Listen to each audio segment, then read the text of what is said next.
Good evening, everybody.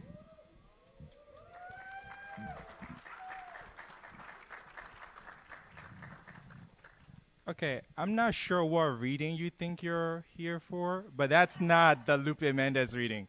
We're gonna try this again. Good evening, everybody. Slightly better. We're gonna try one more time. Good evening, everybody.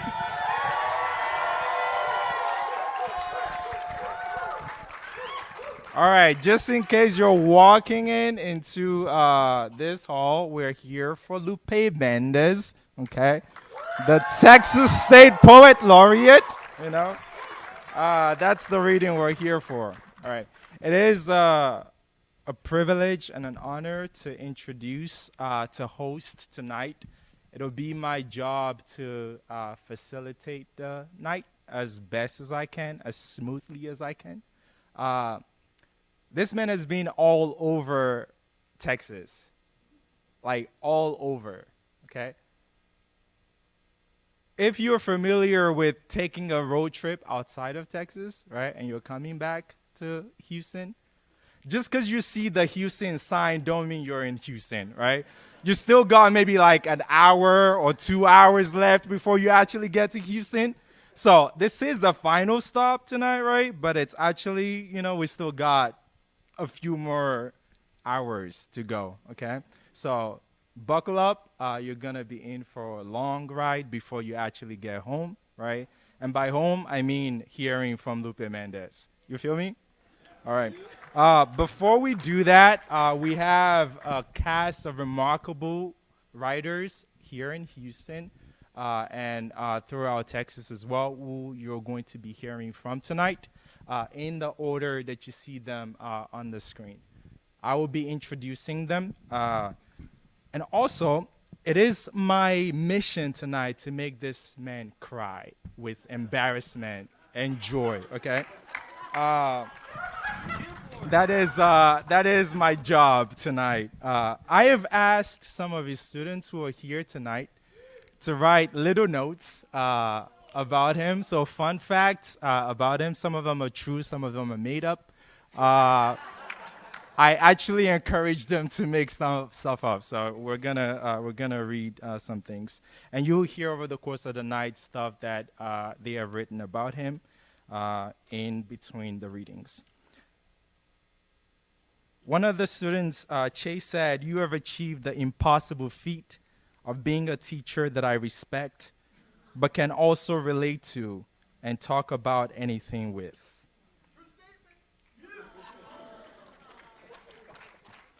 All right. Juniper says, "Silly goose, you're so silly. Goober, keep on being silly." So, Lupe has asked me to read a poem tonight to start the night with, and I will do that before I introduce the rest of the writers you'll be hearing from tonight.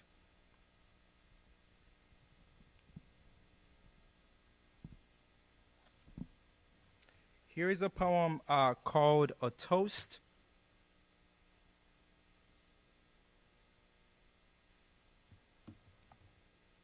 Let me attempt what seems impossible.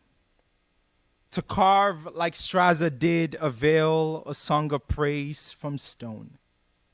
To the charred teeth of history, black as the hide of our father's belt. To what we can't rinse out its bloody mouth. To Jimi Hendrix and his black beauty. To Esperanza and her bass. To the gravel and coffee and cream of Nina's voice. To mine, singing along with her. To be young, gifted, and black.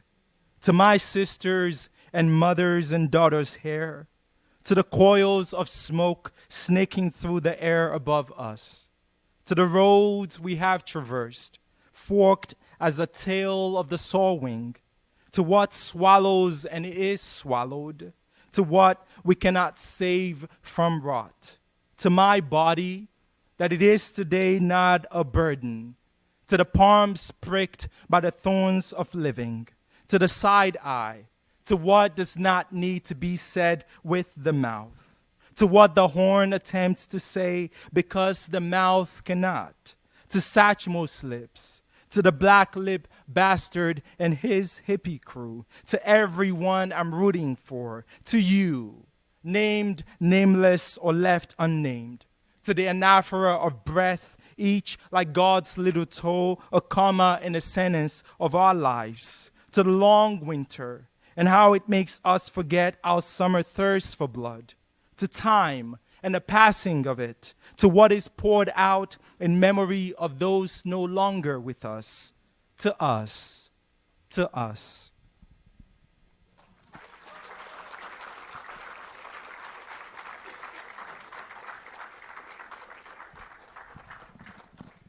The first poet we'll be hearing from tonight is Malcolm Friend, and he's originally from the Rainier Beach neighborhood of Seattle, Washington. Yes, what he said. He received his BA from Vanderbilt University and his MFA from the University of Pittsburgh. He is the author of the chapbook Miskid Mixtape from Glass Poetry, published in 2017, and the full-length collection Our Bruises Kept Singing Purple, which won the 2017 Hillary Gravendyke Prize. Together with J.R. Mahung, he is a member of Black Plantains, which is an Afro-Caribbean poetry collective. It is my honor to introduce to you Malcolm Friend.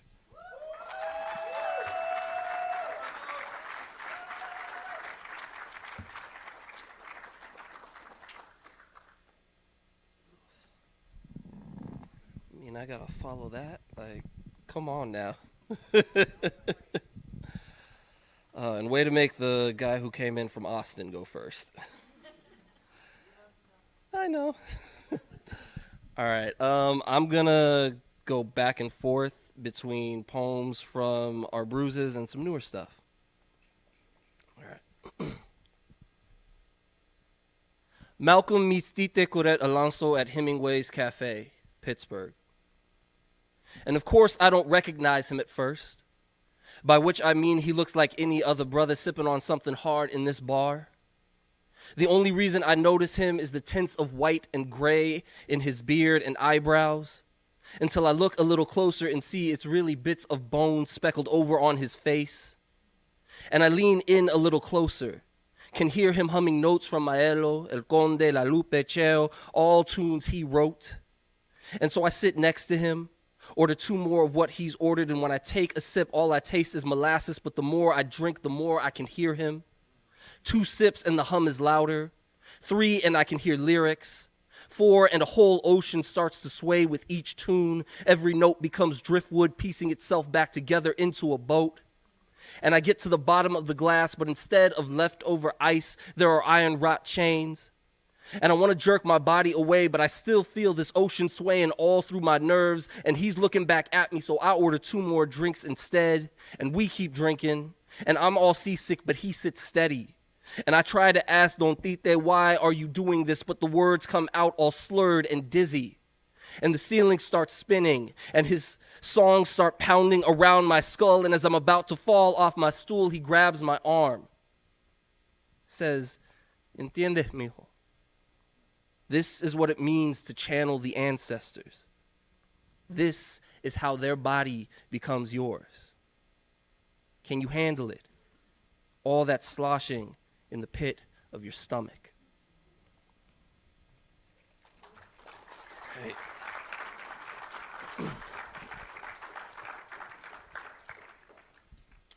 A poem / about my dad.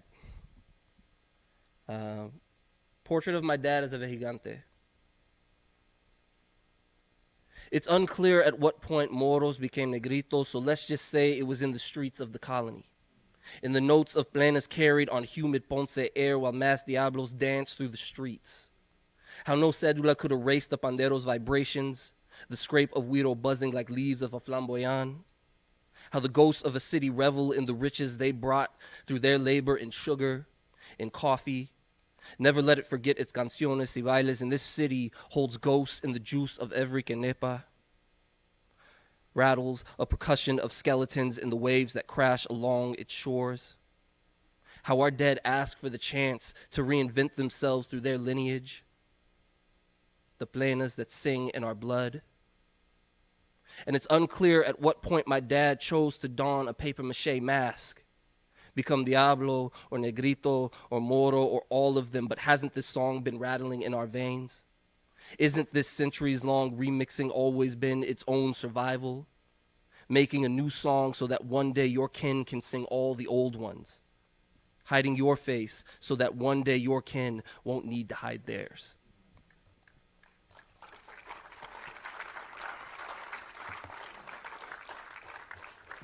All right, I'm just gonna do 2 more poems. I'm gonna do some reggaeton poems because I be thinking through that sometimes.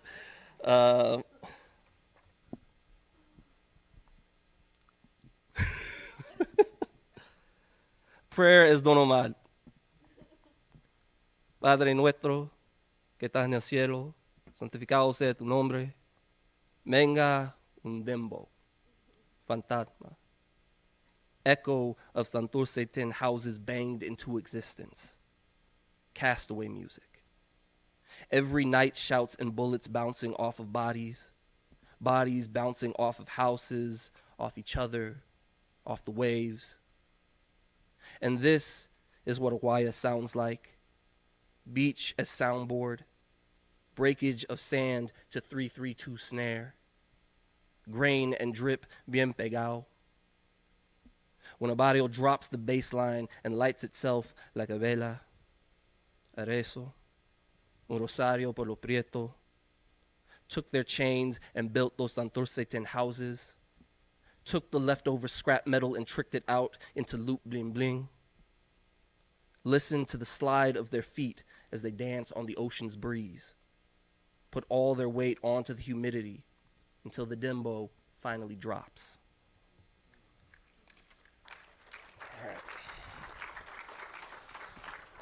All right. And this last poem, obviously I'm repping Puerto Rico pretty hard up here right now. But my dad's family's of Puerto Rican and Jamaican ancestry.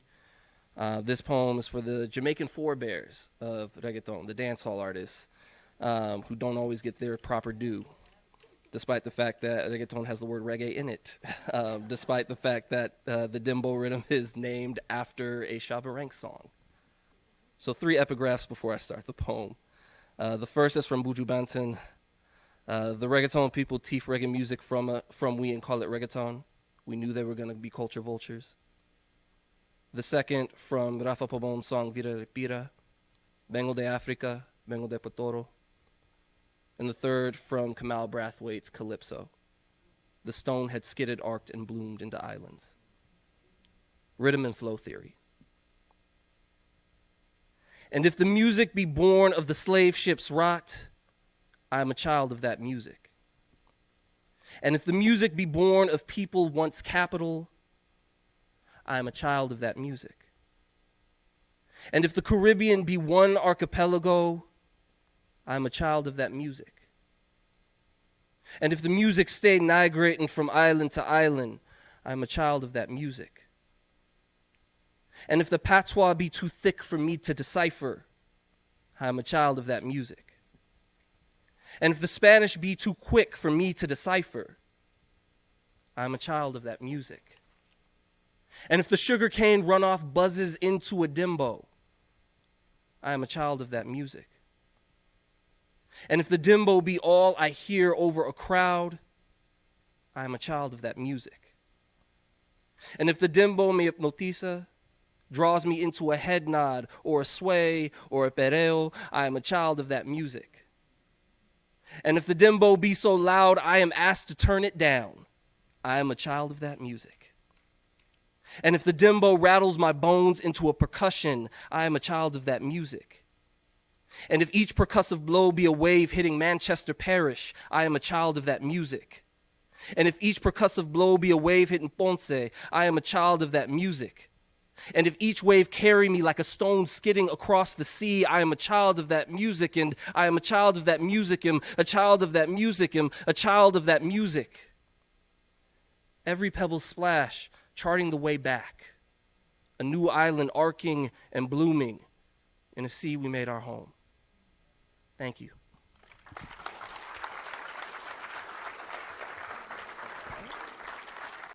One more hand for Malcolm. Thank you for your music, sir.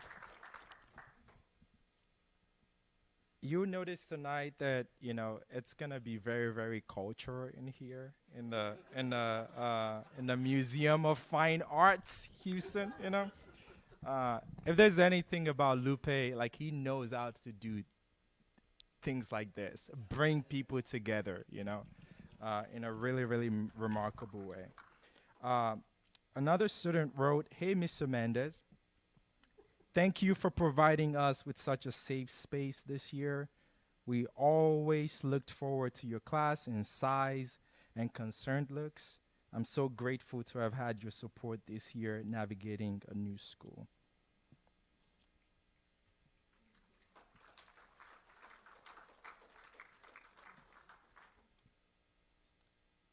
Fun fact about Mr. Mendez.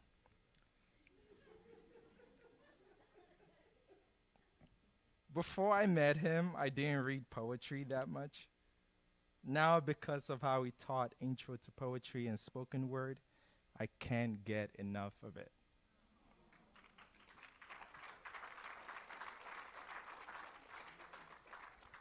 Well, lucky for you all tonight, you're here for more poetry. So. Puerto Rican Miriam Damaris Maldonado is an active promoter of cultural events in Houston, and she's the founder of La Colectiva Feminista Colibri. In addition to writing and reciting her poetry at literary festivals, she is also an essayist, storyteller, bomba dancer, and activist. She has worked in Spain, Mexico, El Salvador, Puerto Rico, and in Houston on behalf of women's rights. In addition, she serves the community as a social worker for the Houston Area Women's Center. She works as project manager of the Puerto Rican Literature Project within Arte Publico Press from the University of Houston. She's the author of Textos Degenerados, and her most recent work, Enraizada, which has been translated into English as Rooted, was published in 2022. Please welcome Miriam.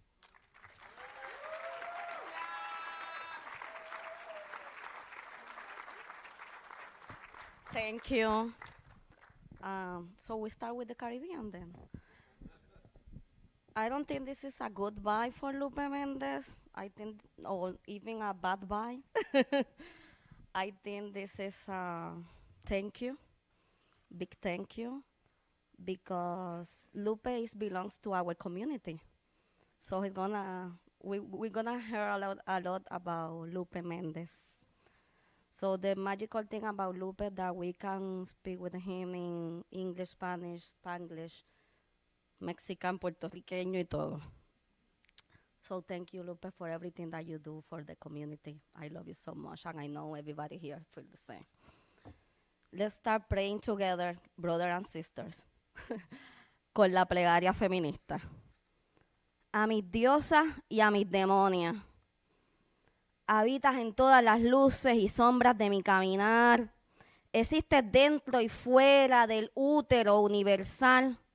Pariste a mis diosas, Oricha, Yemaya, Ochun y Oyá, y también a mis demonias, Lilith, Santa Marta y Pombayira. A las ancestras que me acunaron y a las que me abandonaron. En un intento de esquivarse a sí mismas. Eres todas en ellas y en mí. En una sola carne y en todas las energías. Dame la fuerza para alojar mi universo, así como se la diste a tus hijas para levantar los mares, se igualaron en el Edén y devoraron para alimentar su propio fruto. Dame la voluntad de estar satisfecha con mis acciones, suelta culpas y libérame de las mías, sana, madre mía, sana. Tú que llevas la vida y heredas la muerte, de todas nuestras historias, llénalas de ritos, bailemos del otro lado del Edén y construyamos un lugar que a veces duele, a veces ama, nuestro jardín de las delicias encontrado en nosotras mismas, en nuestro presente. Devuélveme entera en cada pedazo, protégeme del patriarcado y de lo aprendido. Desanda cada pedacito del sinsabor, que el sortilegio de tu fuego nos sostenga, ahora y en la hora de nuestra magia, siempre vivas.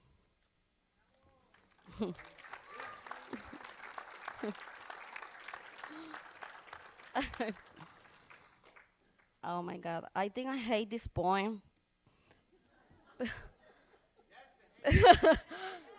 Pero, but I need to read this because every time I go to anywhere, a lot of women feel identified with, like estado civil. I think sometimes we are just cooking and we want to burn someone. But anyway.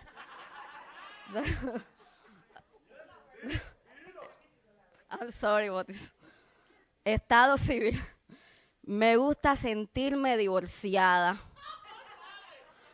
Vomitar las monedas repetidas que se permutan. Me gusta creerme divorciada. Evocar el caótico fénix que derramó en mi estómago un cántaro de lava. Me gusta pensarme divorciada. Aún cuando las agujas del reloj se derritan a las 6 con el olor de la cena recién puesta, desabrida y monótona. Me gusta imaginarme divorciada. Sostener la copa hasta quebrarla. Quién sabe si callar, sangrar o buscarme fragmentada. Solo sé que me gusta soñarme divorciada.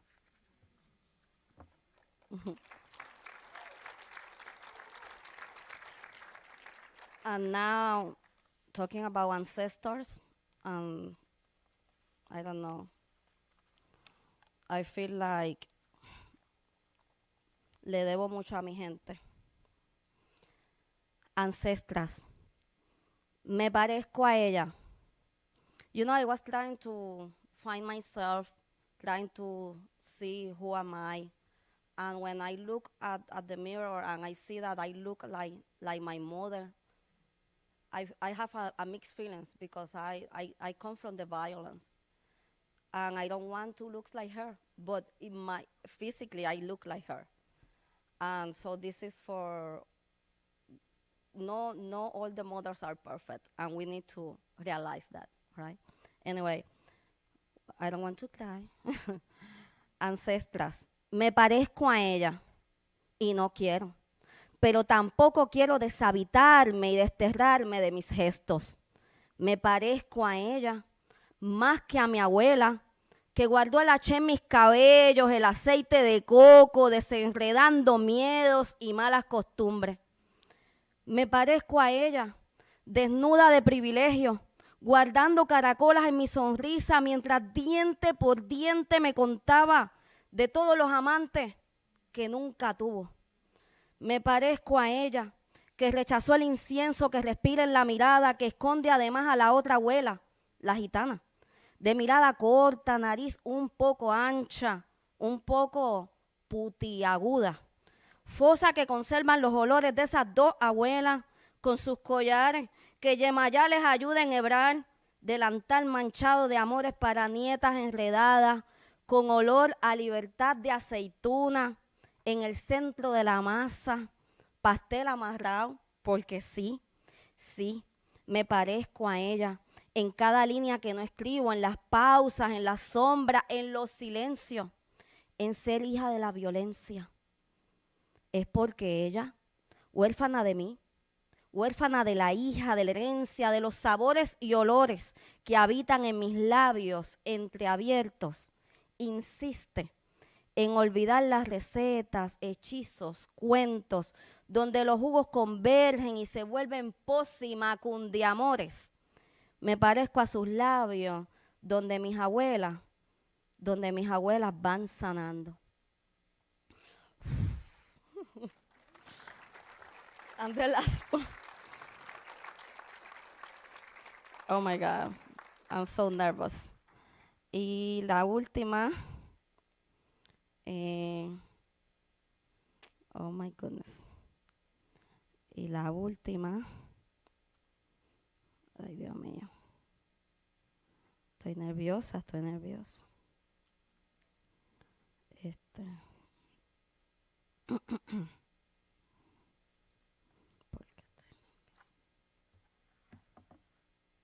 Disculpen. I want to, I love you too. Bueno, ya que me presentaron como feminista, I think in that part, like when you are trying to be feminist, you need to ask yourself a lot of things, and sometimes we are cómplices del patriarcado, and we don't want to be cómplices, but we are. So this is part of my healing process to say sorry to my sisters. Pañuelo verde. Yo también enredé mis sombras en el patriarcado.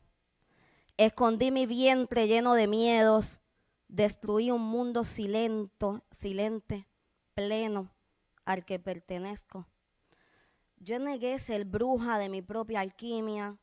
Corrí desnuda en edificios de hierro. Amarré mis secretos en la suerte de mis cabellos. Hice del silencio mi compadre.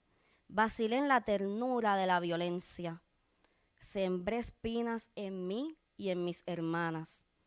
Armé un templo de solo decentes. Me arropé con la culpa de todo lo incierto. Caminé con Sodoma y Gomorra bajo mis suelas. Yo también temblé al ver mi muerte. Nombrarme feminista, volviendo a nacer, a ser. Muchas gracias.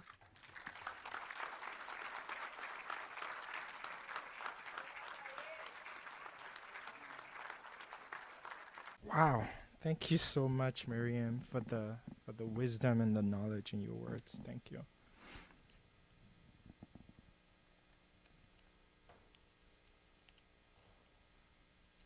Mr. Mendez doesn't like coconut, but I still love him. I didn't say that. One of his students did. Of-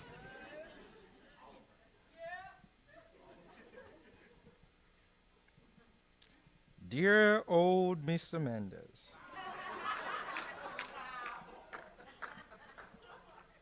Is most likely seen screaming at his students that he loves them moments after he told them they'd failed.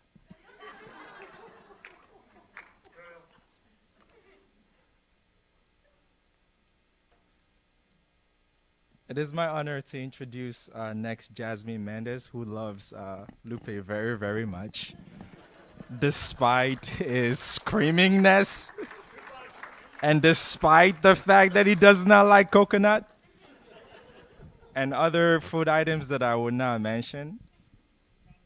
Mango, arugula, plátanos. Yep. So, yeah. But in spite of all of that, Jasmine Mendez still loves him. Jasmine Mendez is a best-selling Dominican American poet, educator, translator, playwright, and award-winning author of several books for children and adults. She has had poetry and essays published in numerous journals and anthologies, and she's the author of 2 multi-genre collections, including Island of Dreams, which won an International Latino Book Award, a debut poetry collection, City Without Altar, which won the 2023 Texas Institute of Letters Award for Best Book of Poetry. Okay. Was released in August 2022, and her debut picture book was published in 2021, and it was the Writers League of Texas Children's Book Discovery Prize winner. She has translated work from best-selling authors including Amanda Gorman, Nicole Anna Jones, Caribel Ortega. She is an MFA graduate of the Creative Writing program at the Rainer Writing Workshop and University of Houston alumni. She is currently the program director for the Literary Arts nonprofit Tintero Project. If you don't know Tintero Projects tonight, do me a favor and Google that, before you leave here. She lives and works in Houston. It is my honor to welcome Jasmine Mendez. Oh, wow, there's so many people here. I hadn't turned around recently. Thank you. Thank you all for coming.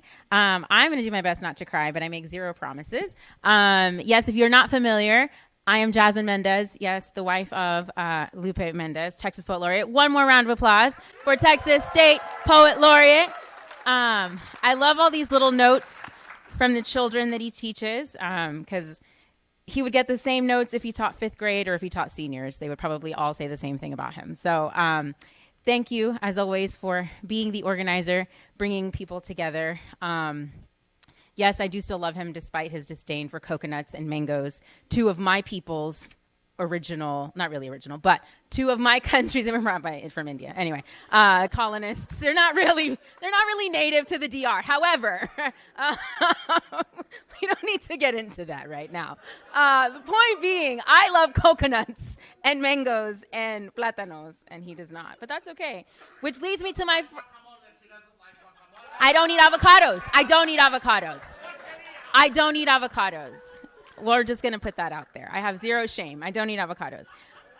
But that's okay. I do eat pozole, so I have made some concessions. And speaking of, both of the poems that I'll be sharing, I may do a third one, but I'm not sure. Both of the poems that I'll be sharing, one of them is per request by Lupe. He asked me this morning to read one specific poem. It'll be the last one that I read. But this one tells you a little bit about our marriage. And it's the only love poem I've ever written him. Sorry, dear. But I don't write love poems. So, when you marry a Mexican American, be prepared to eat his hands, his smell, his indio hair, his knuckles, his politics, his scabs, his scars, his pain, his bent back and taut shoulders, his ears, his history, his tortilla gut filled with corridos and tequila. Eat his skin every day so it doesn't leave your body. Swallow his breath into yours until you've made water into wine and get drunk in each other's arms. Choke on your words when you spite him. Eat his touch, his taste, his eyes, his harmony, and his discord. Eat him till he craves you and feeds on both your wants. When you marry a Mexican American, be prepared to cook love into his voice with a bowl of menudo. Saute cebolla and chile in a pan until it wears you. Grind garlic and joy into a stone molcajete, even when your wrists hurt from rubbing his pain and his shirt necks clean. Find pozole in his eyes and pour it into your heart when the monotony of winter mornings threatens to chill the burn between you. Make love to tamales with your hands, so when you touch him, he will always find a home there. Be prepared to pray with his mother, his tias, his primas, his hermanas, his prima hermanas. Pray over dinner, in cornfields, on knees, on horseback, and in pickups. Reza, como si fuera la primera y última vez, si él te lo pide. Reza con aleluya y amén, aunque él no crea en Dios, si él te lo pide. Pray in English or in Spanish or in Spanglish, even if you don't know the words. Murmur the hum of the vowels in your throat like a mantra if he asks you to. Pray with your pride and his rosary in your hands. Pray until you become the miracle he needs. Be prepared to dance into disagreements around the family table. Stomp out regret and spin out your anger. Dance your children into being. Dance your ancestors out of the grave. Dance until the music drowns you in sweat. Let him dip and lead you. Get lost in the drums and find your way back to the beat of the single heart dwelling in your shared last name. Grab hold of the back of his neck. Kiss his lips and bless yourself with his song. Be prepared to listen to heavy breathing while you watch him sleep. Listen for his grieving. Listen to his canas that inherited trauma and orgullo. Listen to his Tejano tongue and sigh into his mariachi footsteps every time he comes home from work. Escucha lo que te dice con su sonrisa. Escucha lo que oculta de su padre y lo que recuerda.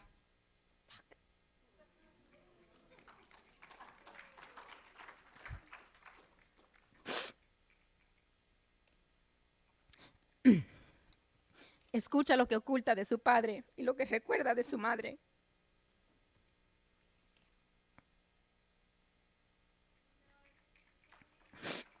Hear his name in a brindis and know that his salud will heal all your open wounds. Be prepared to laugh at the bills, the mortgage, the best laid plans, the tears, the last bite of food, the first bite of dessert, the dishes, the laundry, the dogs, the children, or the lack thereof.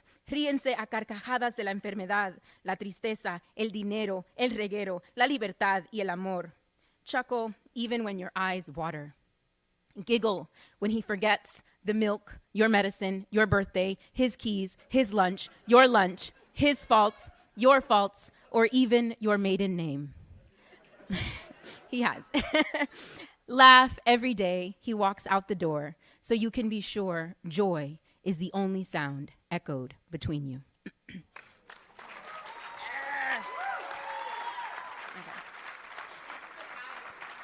Huh?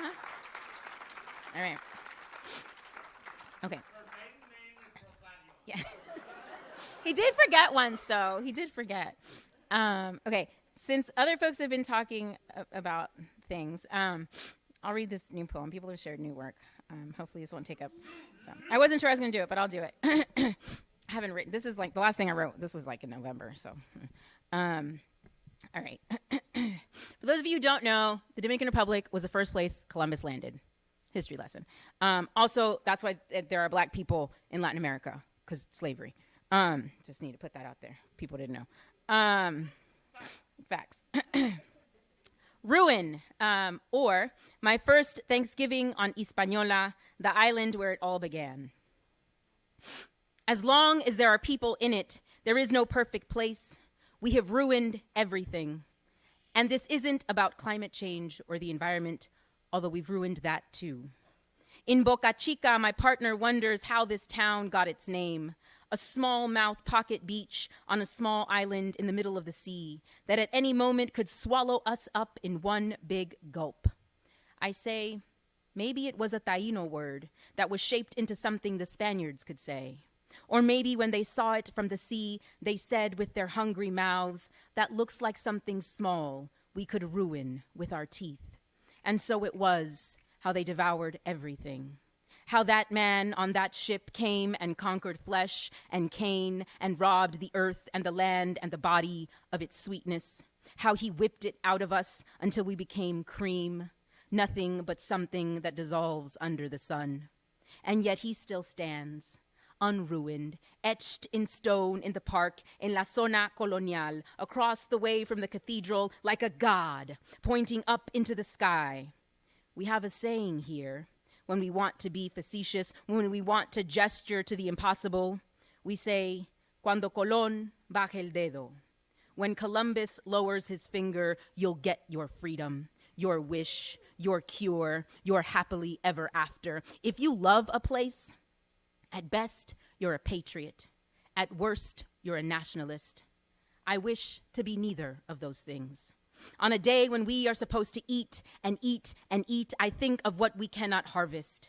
The wind and its song, an ocean wave and the rain, the salt of the sea that stings my eyes and lips, my laughter and my hands closed into a fist, beating the earth blue until I bleed, because I willed it so, and not by the force or fury of a man who thought these bodies of land and flesh were his to claim and carry into the mouth of ruin.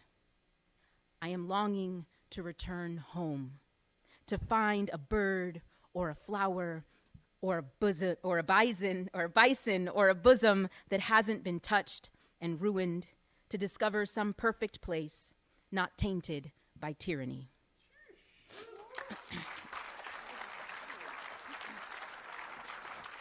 And this is, thank you, the last piece I'll share as per the request of the Texas State Poet Laureate. And I've told him that until the new Poet Laureate, State Poet Laureate, is officially inducted or, assigned or voted on, he is still the Texas State Poet Laureate. So this is not the end. And it's Lupe, so he ain't sitting down. He ain't going nowhere. You're going to see his face in another flyer in like a week.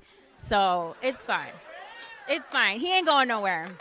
He ain't going. I'm not diminishing your night. I'm just saying this is just one of the many wonderful things you have going for you, including me. Okay. Yes, yes. All right, here we go. An oldie but a goodie as per the request of my Lupe. Frijochuelas.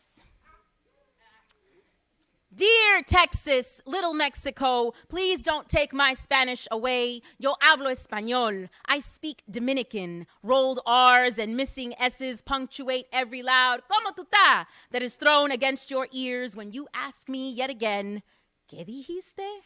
What did you say? As if a Mexican and a Dominican spoke two different tongues. So I've learned to adjust for you, slow down for you, elongate the vowels, articulate accents, and staccato every consonant like a mariachi trumpet for you.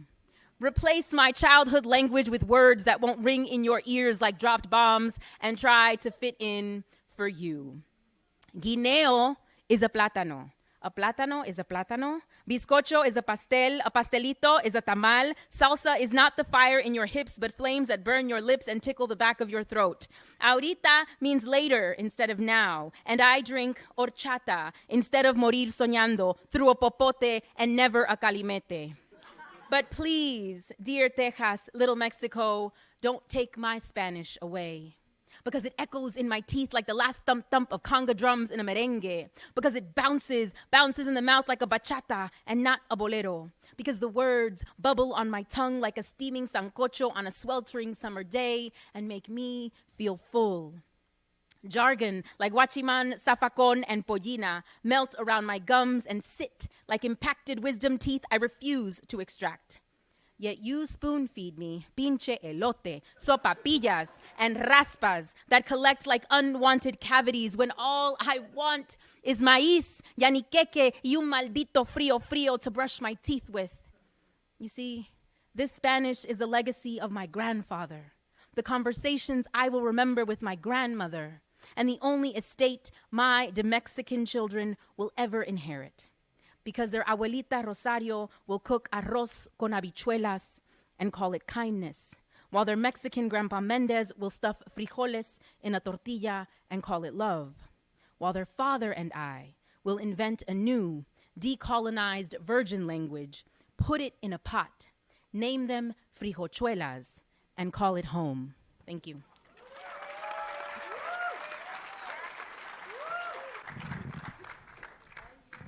Beautiful, beautiful. Let's give it up one more time for Jasmine.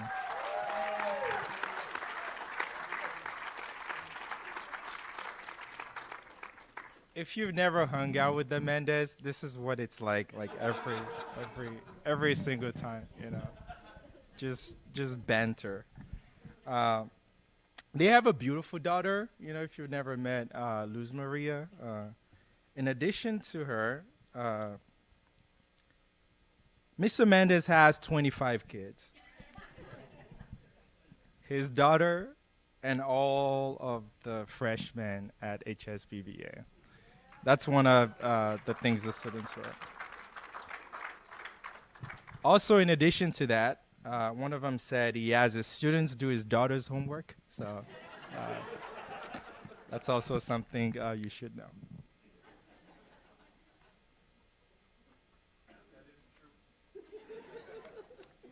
All right, it is my honor to introduce Joy Priest, who is the author of Horsepower, which was selected as the winner of the Donald Hall Prize for Poetry by Natasha Trethewey. And she's also the editor of Once the City Said, a Louisville Poets anthology, which is coming out next month, actually, June 2023. She is the recipient of a National Endowment for the Arts Fellowship, a Fine Arts Work Center Fellowship, and the Stanley Kunitz Memorial Prize from the American Poetry Review. Her poems have been published or are forthcoming in the Nation and Los Angeles Review of Books. Her works have also been commissioned by the Museum of Fine Arts Houston here, right, and the Los Angeles County Museum of Art. In fall 2023, she will be joining the University of Pittsburgh Historic Writing Program as the assistant professor, assistant professor of African American / African diasporic poetry. It's been so wonderful to have you here. We're very sad that you're leaving so soon, but I know Pittsburgh is really, really grateful. And also, they don't deserve you. They should pay you a lot more than they probably already are. Please welcome Joy Priest.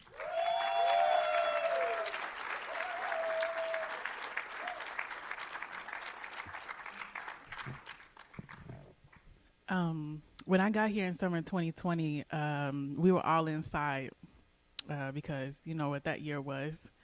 And I spent about 9 months in my apartment because I didn't know anybody here at all.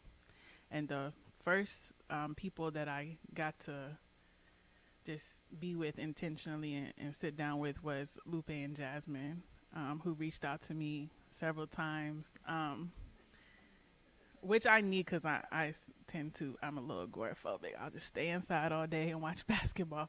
But Lupe's just been like everything, you know. And every time I talk to someone about him, they reflect the way I feel, you know, as you know that he's their teacher, he's their mentor, he's their family and friend, you know. So you know how important you are to everyone. It's just so obvious. Love you. Also, I went to their house one time and I asked them, like, you know, one of my mentors / inspirations, Bell Hooks, she would say, I love to ask people how they fell in love. Like, I will interview anybody. And so I like to do that too. And I asked Lupe and Jasmine to tell me their story. And it was like, it was funny, but I feel like the story that I was looking for, I'll just give it I feel like the story I was looking for was all the poems that Jasmine just read. So.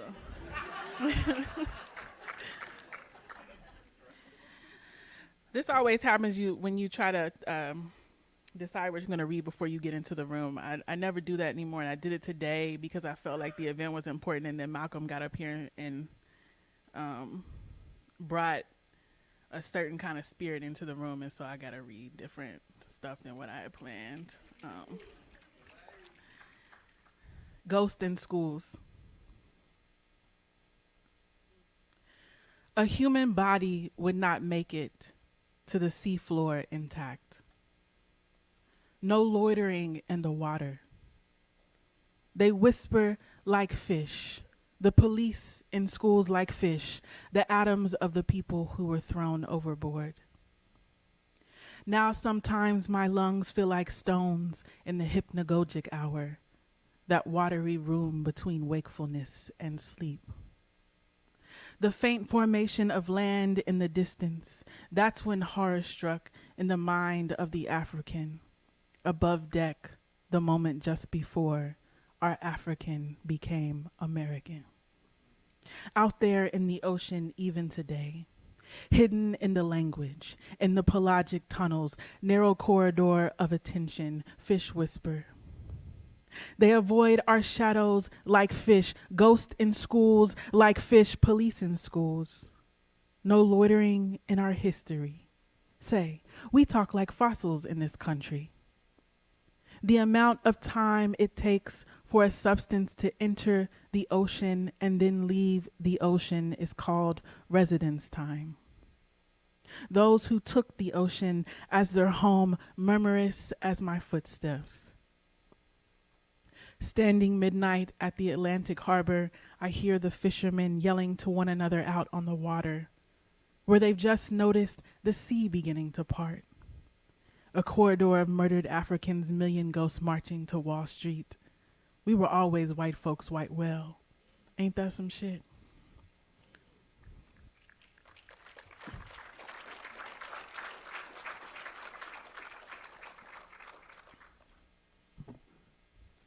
The black outside. We brought the blues, the voices of the field into the commemorative big house. We carried seeds from home in our hair like lice. We wore blue lilies, ecosystems above our ears. We came into this world, but we're not of it. Of the refuse, but not the refined. The ritual of wormwood, but not waste. Here's to the rot in us, which would otherwise be abundance if we could be otherwise. Which would otherwise be alive if we could otherwise be. The way our feet hover spectral among the foliage. The way we recognize one another across the long centuries inside without the right language and names. We brought the blues. We carried them between our ears. In from outside, the voices of our dead alive in our hair like seeds. We survive spectral. Outside the Constitution, we are otherwise abundant. Consider the lilies of the field, how they grow, they neither toil nor spin. We brought the blues into this world, but refused to be of it. We went missing, went marooned in grief's aquatic caves, ate the dirt and the lice. Among the foliage, there is no language of waste, there is no rot. We commemorate the ecosystems that would otherwise be. The centurion worm wearing the field. Oh, beloved, I hear you outside singing so clear my ritual names.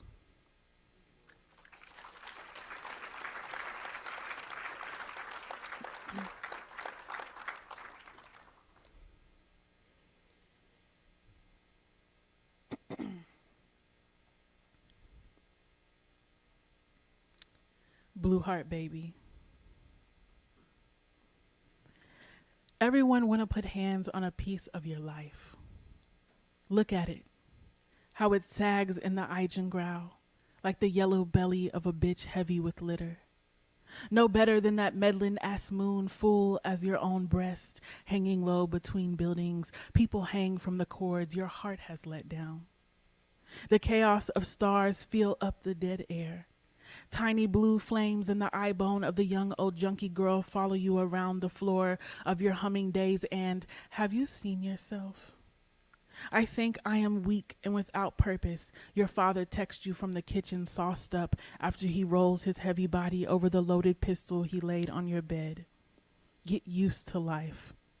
Every piece of advice is one the giver followed to his own bitterness. You roll the heavy body of the car you loot from your failed fiancé down the highway. Even the wheel, wobbling with fury, insist on hanging on. You must make it to each new morning alive. Beyond your silent mouth, what can you use to protect yourself? The deceitful company of crowds will fail you, have you out here with your young body in the cold, a house dressed barefoot on some other woman's back porch where no one knows the address. Let it be, if this moment is of use to your life. And how long is a moment in time indistinguishable as speed? Peep the ant-sized airplane creeping across the crescent. How to wake up the next day and the next, and not simply after a decade. After 13 blue moons, stretched belly, and empty veins, the gas of constellations run out, heart weighted low in the sky, your chances scattered across the dead years.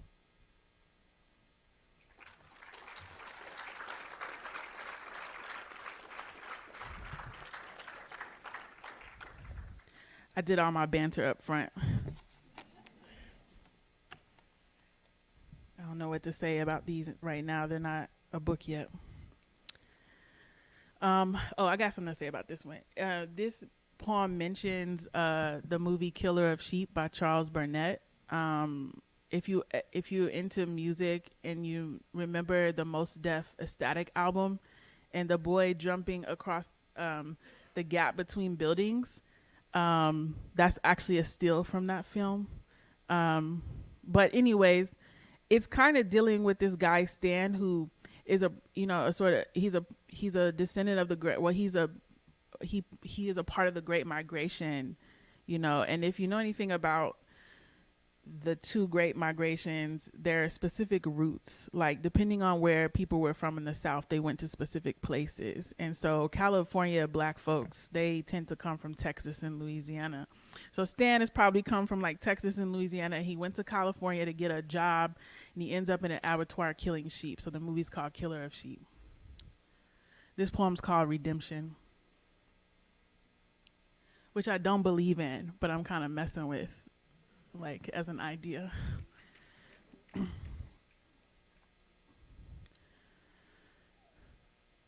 Across the street, the Atlantic is draining from the harbor, the aquatic pulse of the 12 million going back. A voice washes into the bay. It's my father, the father I once lost, pulling me back from my single mind. Dance with me, he is saying at the bar beside me. Studying him, I think about the black worker, his grandfather a sharecropper in Bama, then a factory worker at U.S. Steel in Cleveland, his father on the line at White Motor Company, then later my father, first to think himself a citizen, signing up to join the Navy, a specialist of machines.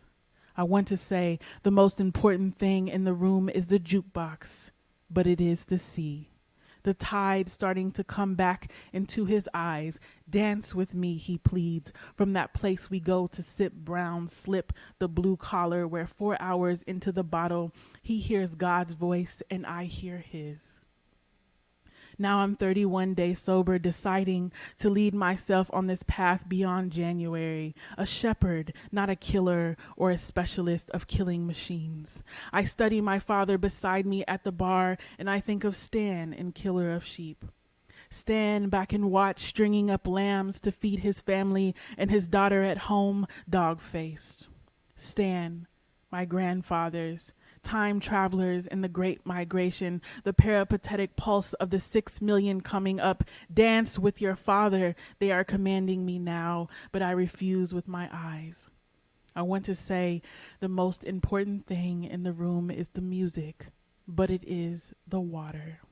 Stan chained to the small ship of America's imagination, listing on the restless sea of time. My father listing, drunk on the stool now, blue magic gas leak labor coming out of his eyes, God all around him and the devil right with him, specters tossing him back and forth until suddenly, like that time in church, struck with glory when he ran across the pews, he is hopping up, stepping out onto the blue lit floor, yelling, I'll dance alone. I'll dance alone. After all, I am an African. Thank you. Love you, Lupe.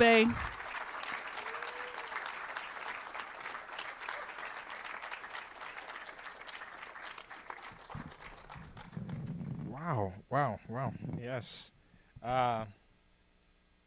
Yes.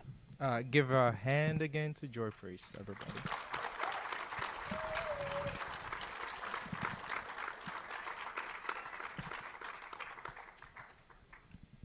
Mr. Mendez, I love the way you talk about life in your truck when you drive and the way you tell stories. You make students feel so safe.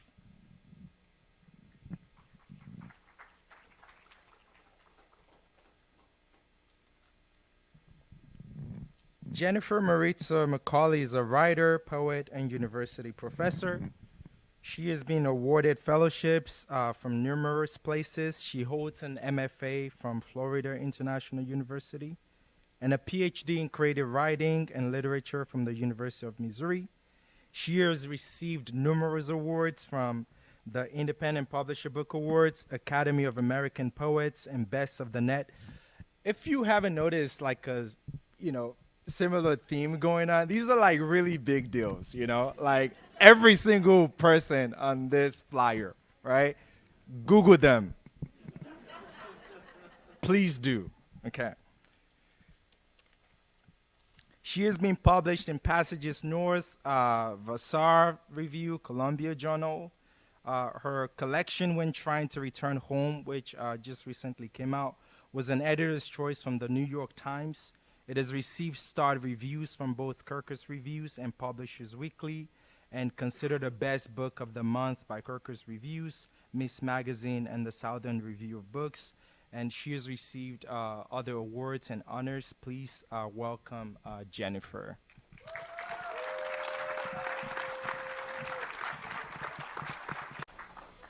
Lupe, I love y'all. Oh, I love y'all so much. I came to Houston and they made me feel so welcome. And, Lupe, you do so much for the community. You're just such an incredible person. And Jasmine was my roommate at Cantamundo. And, you guys are just amazing. You're just incredible. I just want to give another round of applause for that. Alrighty, I'm going to read a couple of poems from, I have a poetry collection that just got accepted 2 weeks ago, so I'm gonna, yeah. Yeah, so that'll be coming out pretty soon, so I'm gonna try to read some new stuff. So this poem, I write a lot about my mother, so this is a poem that's kind of for her. Recreation. Bought my arms from a tienda in Ponce, face from daddy's house of immovable masks, got the figure from Miami Mannequin, made the mouth from hawthorn and yucca hair, hawked my knees from some sycamore upriver, snatched the toes from a coal's foot downstream, caught the walking from a Saturday straggler, got the float from a seraph riding the 87 Morningside. Breaststroke came from Yemaya after she kicked off. The baladas grew from Mommy, who said, Óyeme, after you leave me, recreate yourself as you will. Plant, sky, branch, anthem, girl, when you choose your final parts, you better at least keep singing my damn songs. Thanks. Thank you. This one is actually about my time in Puerto Rico with my husband. So he's over there. Descansar. Tree frogs titter in the campo. Mirror water shrugs sweet behind Hoyuta's docks. Ocean scrunches the stress and secrets de las olas. Waves pinken under sunsets pressing. Flor de Maga's crowned snoozing ceiba. Ila's wet, thick, and ancient. Stilted casas in Mommy's pueblo sleep calm. You are here too, you, family and safe spot I carry with me in unrooted spaces. We drink medalla on the porch with full tribe. They see me distracted and say in Spanish, why don't you see where we are as real and not imaginary? And I say, tengo que, and forget descansar when I was looking for it. What's the word? Palabra, palabra, an easy one. I say sorry to Mommy's Island, to everyone. And they say, you forget the word because you don't know how to rest. Tonight, my family sleeps under thin sheets, and I'm watching you rest in Cabo Rojo, as I have for so long, sly nose half pressed to pillow. After years of losing, your return was slow, not fuego, but measure, crest curling before plunge, breeze stroking pleats of home water. When I forget first loves and languages, come to confusion and culture again, real love falls huge and quiet, like the blanket you give me when I tell you my feet are cold in the summer, while the coquis chatter to the walls, singing like Mommy did when I was a child, descansa, descansa, my girl, just rest. Thank you. All right. This piece is, so there was a self-elegy anthology that came out that I had some pieces in there, and I'm going to read those, but the happier ones, not the ones that are not happy. After Psalm 23. So what, pray tell, do you want? After pastures don't green better, after the shaggiest wool is shorn, I told you plenty of times, before you wept yourself to heart slaughter, water the forb first, just chill out. Don't waste time thinking about blood or meat. No need to shiver, bone shown, to strangers. Let shepherds lead. You're not an overflowing cup, but a fleshy you, laid down on your mat, at times tire. I'm trying to help you, little self, while you resist me mid-tremble. Dead in the valley of the shadow of death, you are not who you've always been. Good. Reborn wild in still waters, kid, you're fine. Surely mercy is a goodness. Surely mercy is your right. All right. Thank you.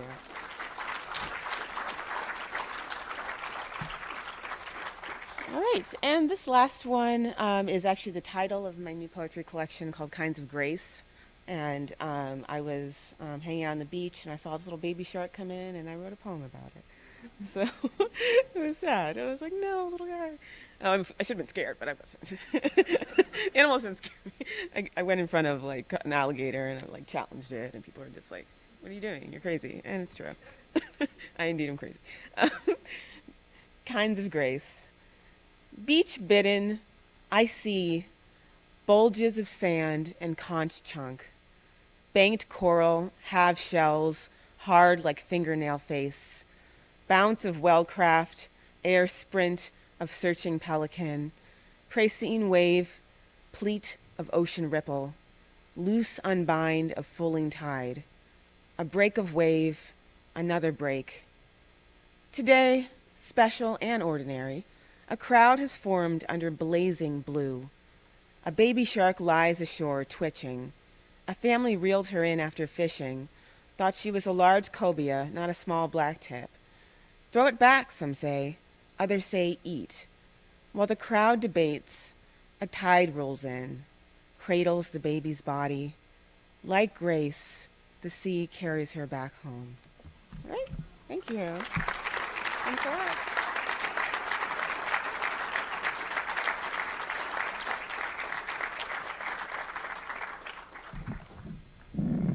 All right, temperature check. How's everyone doing? You're still here with us? Yes.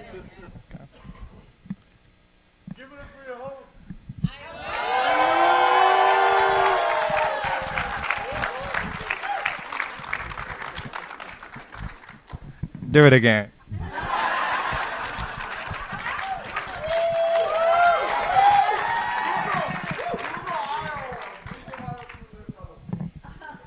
All right. Calm down, Lupe Mendez. All right, next reader is Isis Fernandez Rojas. She is an educator, a wonderful, wonderful educator. Yes. Yeah. I follow her adventures about like her teaching, and I'm like, wow, yes. She is a writer of multiple genres. She's a podcaster and a former journalist. She's a graduate of Goddard College's MFA program and the University of Houston. Her work has been internationally published, and she has also received awards for her stories, for her writings. She's currently working on her first novel and finishing her memoir right now. Her nonfiction memoir work has appeared in Dear Hope, in NBCnews.com, Huffington Post, and The Guardian.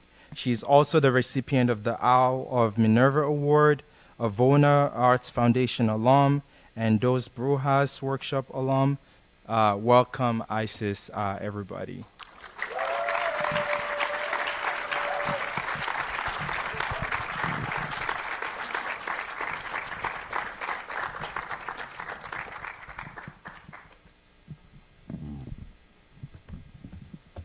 Hello, can you hear me? If that is not the phrase that helped us through the pandemic, I don't know what is.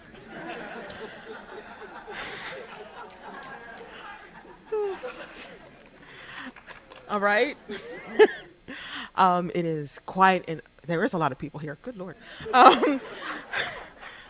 There is such an honor to be here. Thank you so much for involving me.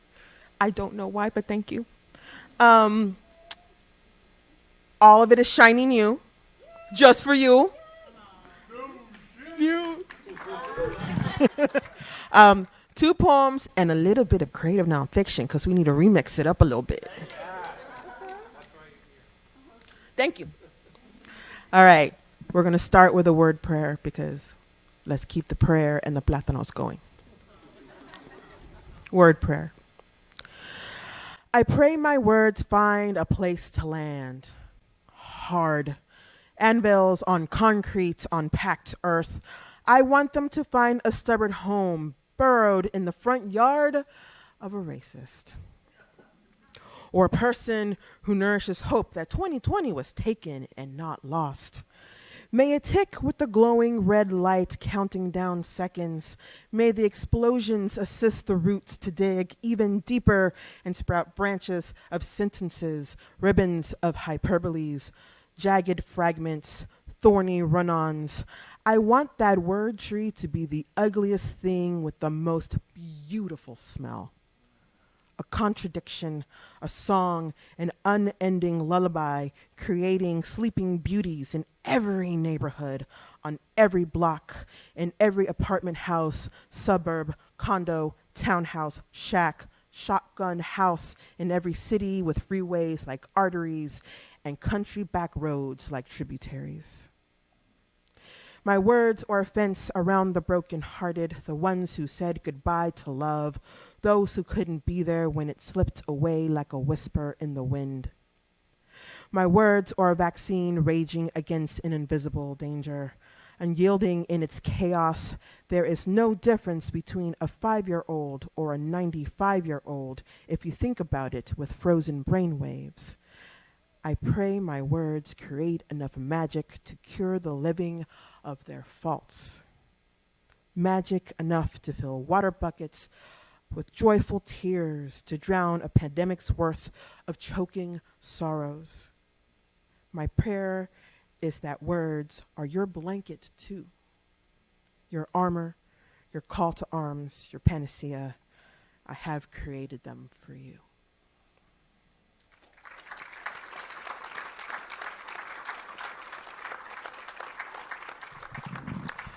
So I also have a story about like creation of work.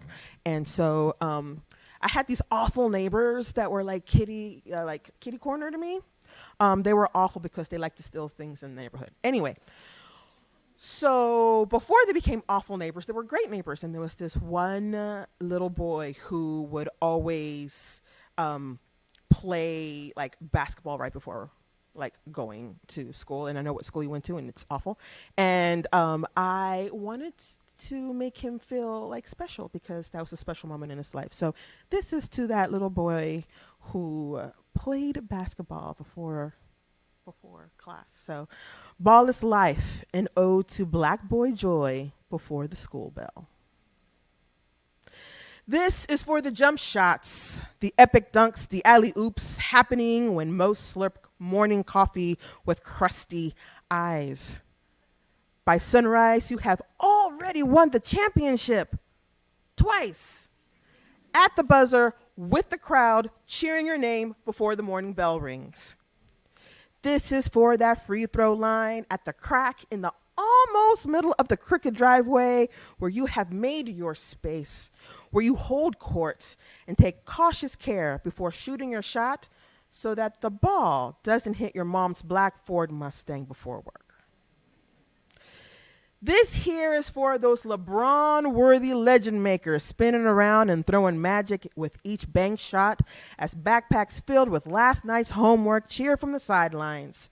Let's give an ode to the joy before a joyless day where no one can tell you nothing, where you aren't boy but young prince, where you aren't discipline problem but halftime solution, where your disruptive influence only influences how many points you score before the school bus rolls up to take you to school, before first period, before having to tuck away your glory for your game face, surviving suicide drills and dodging rogue passes from the other team. A prayer for the moments before the sun comes up, in that you are the brightest star for miles. We can see you through our collective eyelids. Everything is possible before. You need more air, young sir, in your jump shots, under your wings, to fly away from what is coming. Like Jordan in his day, more air in your lungs, double in reserve, so that the breath never leaves you, even if they step on your neck.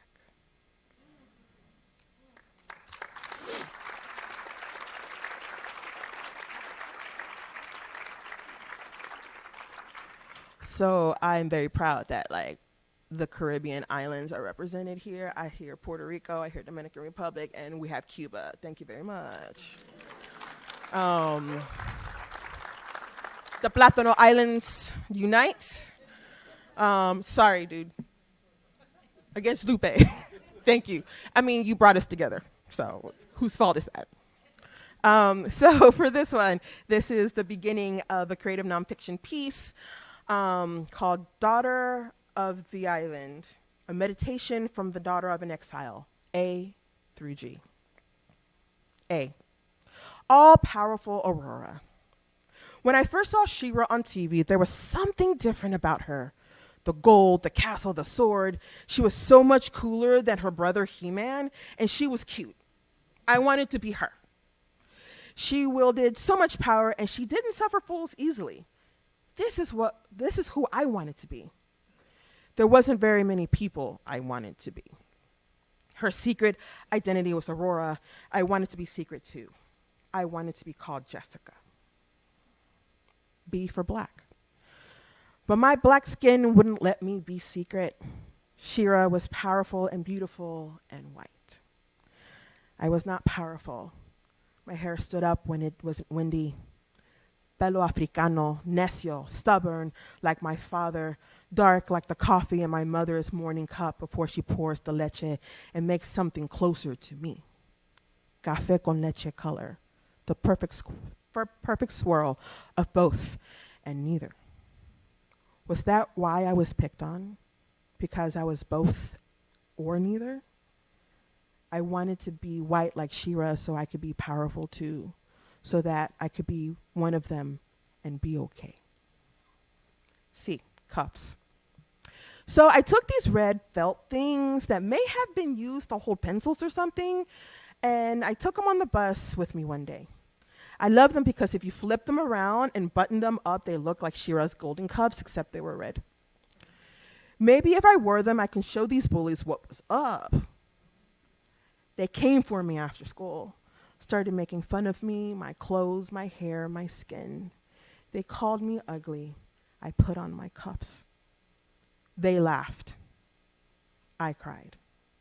I cried because I believed them. D's for dark. Why did I have to be so dark? My mom wasn't dark. She is Guatemalteca. That meant her hair was straight. And when she walked by, no one laughed. No one whispered. My mom is beautiful. How could she give birth to something so ugly and unworthy? My dad was dark, but no one laughed at him because he was smart. And so I had to be smart too. E, end of the world. Okay, so there's this joke. At the end of the world, there will only be two things, cockroaches and Cubans. Here's another. How do you know when a Cuban is full of it? When they start talking and keep talking. That's true, actually. We are so full of it. I mean, am I wrong? No, I'm not. F for Fernandez. I didn't know how to spell my last name until I was 22 when I paid a visit to the black side of me, the part of me that was the least like She-Ra. In the libreta on top of the refrigerator that was as empty as the stomach of my tío Manuel and my tía Elvira was a page. It said, Fernandez, 5 pounds, arroz. It said nothing else. G. If I hadn't been born a girl, I'd be my father's son. And I would be able to hit and punish my bullies because that would be expected. Nice girls don't hit. Así no se juega, my dad would say. We don't play like that. Little girls don't play like that. His Cuban face, fierce and formal. There is a way little girls behave, but Cuban little girls required respect. I didn't know how to tell him at the time, but I wasn't playing. And I will leave it at G. Thank you.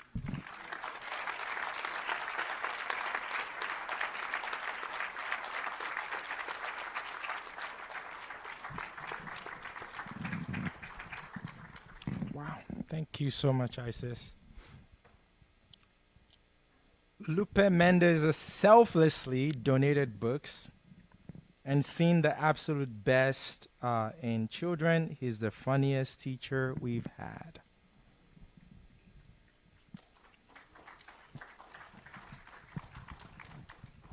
The next reader is Chris Weiss, who is a poet, novelist, voice actor, and television host.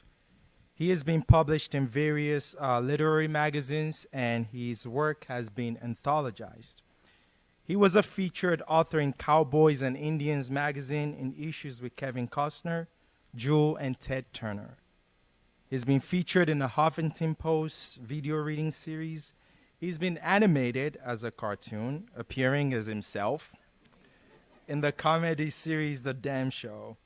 He hosts The Crawl, where he travels to wineries, distilleries, and breweries, tasting flavors and meeting the people who make them. He has performed at The Moth, was a feature poet for Houston Poetry Month, and has appeared on NPR. His major publications include Colliding with Orion, Smirk of Fortune, and the poetry collection The Atomic Underground.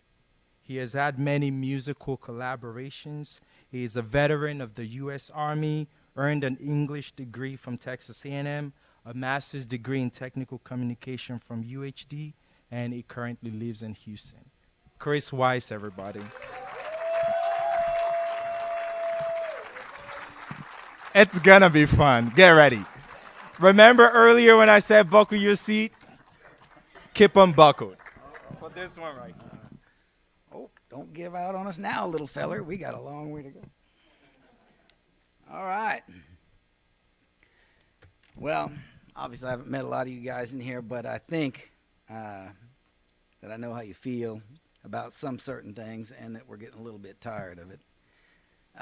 This is called, with a Western motif, Fist of Dirt. There's a boot in my face, and I'm not supposed to sit up. In the dusty street of the work week, I flail under the bullwhip of bills and taxes and stress and no time for me and mine. Before I can call for it, the world help is kicked out with my dangerous teeth. I think about praying, but to do that on public property is a hanging offense. I feel completely alone, and even though I see my neighbor and family and people I don't know smack flat exactly the same as me. This is what freedom has come to, rolling with the punches and submissively tipping my hat to every robber and mooch pissing on my boot while I'm thanking him for the rain. Yeah, man. So, you know, we work too hard for too little with that smile painted on our face that our therapist told us to wear, or it's the right thing to do, you know what I'm saying? But it is wearing a little thin. Lots. A palmetto palm stands alone, a sentinel of the easy life, bobbling in the sunshine, lazy, moving Tai Chi in the moonlight, in a vacant lot, punching through a yawning pothole that brims into its own private bath when it rains. Its leaves do not stretch like a drowning man's fingers. It does not appear in need of saving, no matter how deep rut with tires and cut in the boggy lot it becomes. Instead, they flex down at passing traffic, waving through the wind of moving trucks. From nothing it came, as if by accident, while the rest of us hurry, unbathed, towards jobs we barter our lives for. It sends greetings from an abandoned oasis.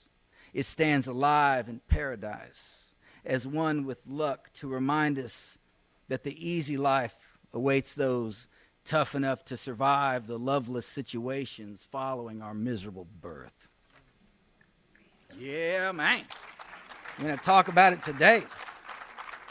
I've prepared an uplifting selection. No, I'm just kidding.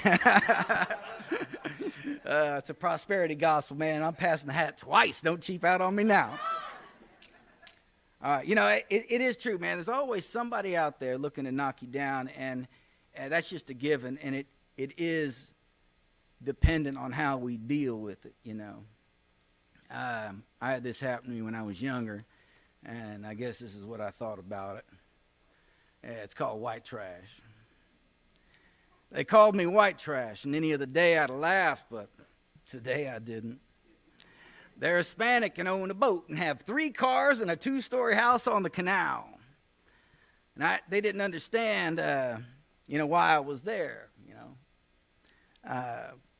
They told their daughter to get rid of me when I came to visit, because that's what you do with trash. They laugh at people who live in trailers. My best friend lives in a trailer, and I lived in a couple myself. I don't have the best manners. I don't even have good clothes, and I used to couldn't afford 2 meals a day. But I served in the U.S. Army. I worked my way through college, and I believe in being thankful for what you got, even if other folks are laughing at the best you can do. So if I'm white trash, man, I come by it honest. You're right. Yeah. I was a trailer dweller for a time, And it's not so bad, aside from the murder of the meth and the rampant spousal abuse and the CPS and the SPCA, and yes, we cut your power again, and the motorcycle revvings, and no, you don't qualify for food stamps, and why? Who cares? You just don't, all right? So it's like that. It's a fact, man. It's always somebody else, not you. Surviving the flood. From atop Cemetery Hill, well, that's true, too. When you live in the trailer and there's a natural disaster, you get a little nervous, It's true. This thing was built in the 70s, man. Hopefully it still stands up. From atop Cemetery Hill, we watched Lake Louisville exhale beyond the banks, pushing gray drift logs, dead stands, and litter past the point of good fishing, crossing the street, white rapids in the ditch, over my lawn, sweeping off my garden gnome. Then our trailer, like a breaching whale, rolled sideways through the yard. Who knew the dead like moles had been tunneling to freedom, hoping for a day like this, until the cemetery hillside crumbled and the caskets floated out into the flotsam, joining the bumping, churning orgy of the storm. And finally, once everything was smashed, scattered, and half buried beneath the silt and debris, I saw the remnant of my chain-link fence woven through by misfortune's hand, with grasses, styrofoam coolers, and broken wood.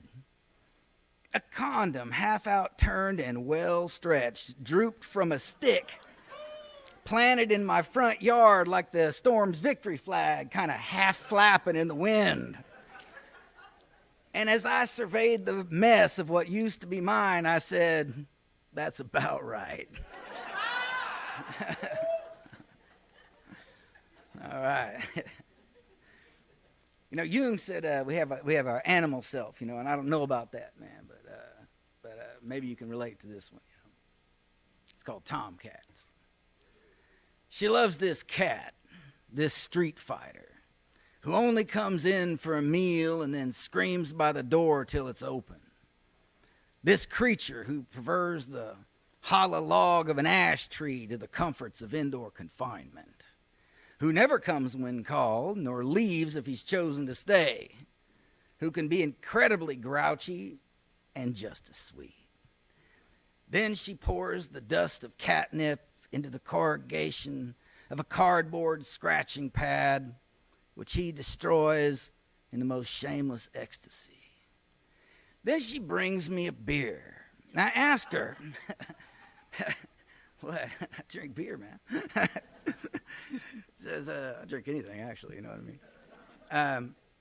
Then I asked her why she loves this trollish little cat so much. And she says, he reminds me of you. All right. Yeah.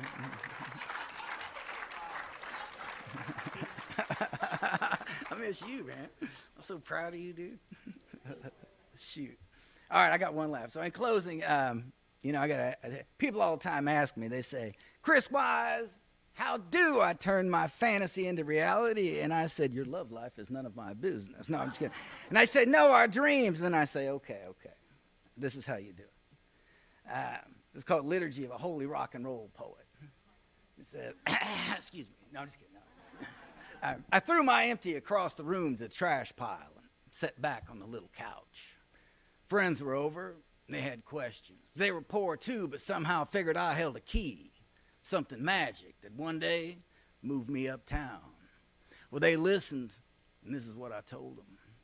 We all drink, sing, smoke, and dream, but dreams are empty pockets if dream is all you do, and you'll wind up like nearly everybody else. It could have been a common man. Of course, there's nothing wrong with that if you don't think anything is. It takes more to hustle ambition, persevere in the process, lonely nights, block and rewrites, and peddling yourself to agents, publishers, and living the drunken misery of it all, man. But there are a few who endure. And when the dust settles, they're achievers. That's the difference in feeling like a winner or a loser. Achievers have all been dreamers. Dreams are the easy part. If you don't mind regret for being a failure, for lack of trying, then it's okay for you to stop there.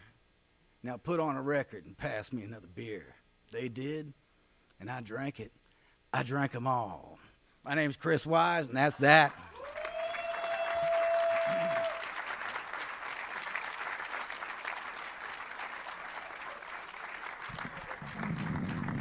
Chris Wise, everybody.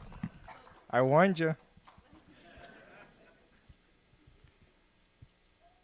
All right, we are getting close to the end. Before we hear from Mr. Mendez, we will hear from Aries Keon, who is a Houston enthusiast and a student of abolition and abolitionist. She is currently, if you don't know, she is currently the Houston Poet Laureate.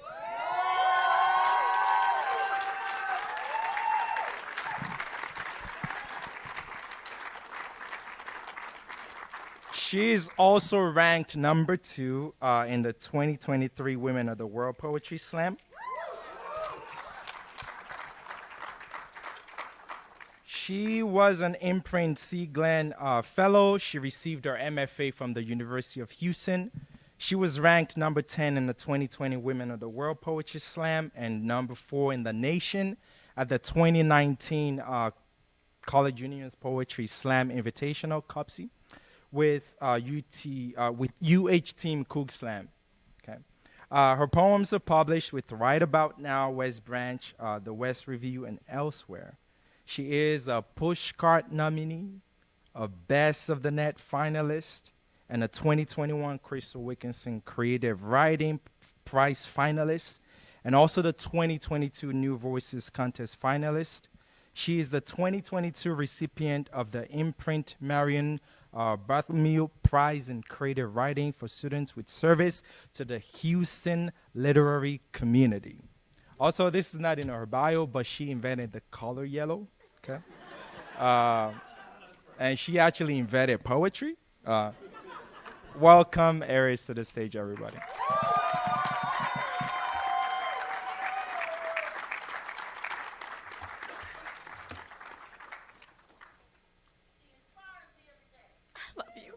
I love y'all so much.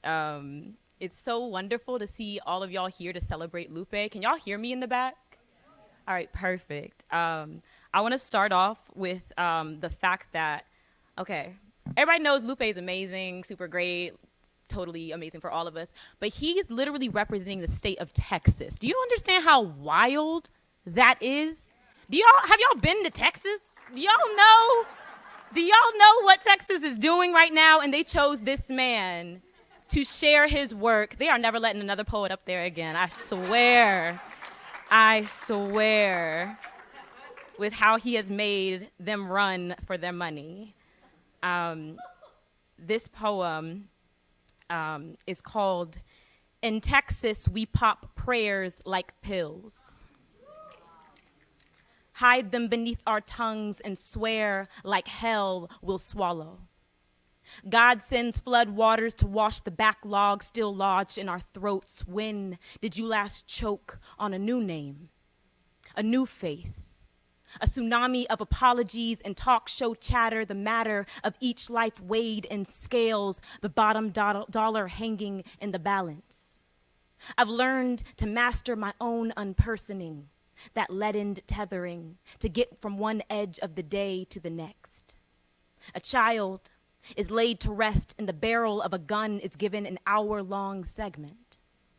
I know the syntax mishap, That bumbling blame, the grammar gamble of headline games, we toss the fault like a life raft, counting the points at the polls in the morning. More kids die and we bury the all lives rhetoric with them.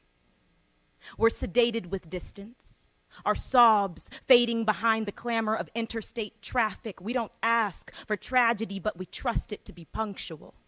Pressed collar and tucked at the hem, we know the rhythm of decorum. Abbott licking the blood from his palms before the press calls. He hands out prayers in a plastic cup, and the police get $1 billion for the performance of public safety.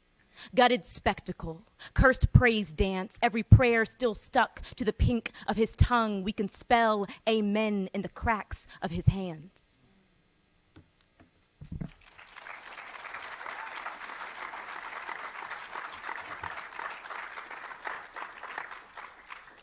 Like Joy, I had poems planned, and then, of course, I heard the poems of the space, and I think it speaks to the life and spirit and soul that Lupe brings into every room. It makes you think of honor. It makes you think of ancestry. It makes you think of a community that deserves to be archived and remembered. And so I'm going to read this poem heavily unedited. I just wrote it, but it feels right in this space.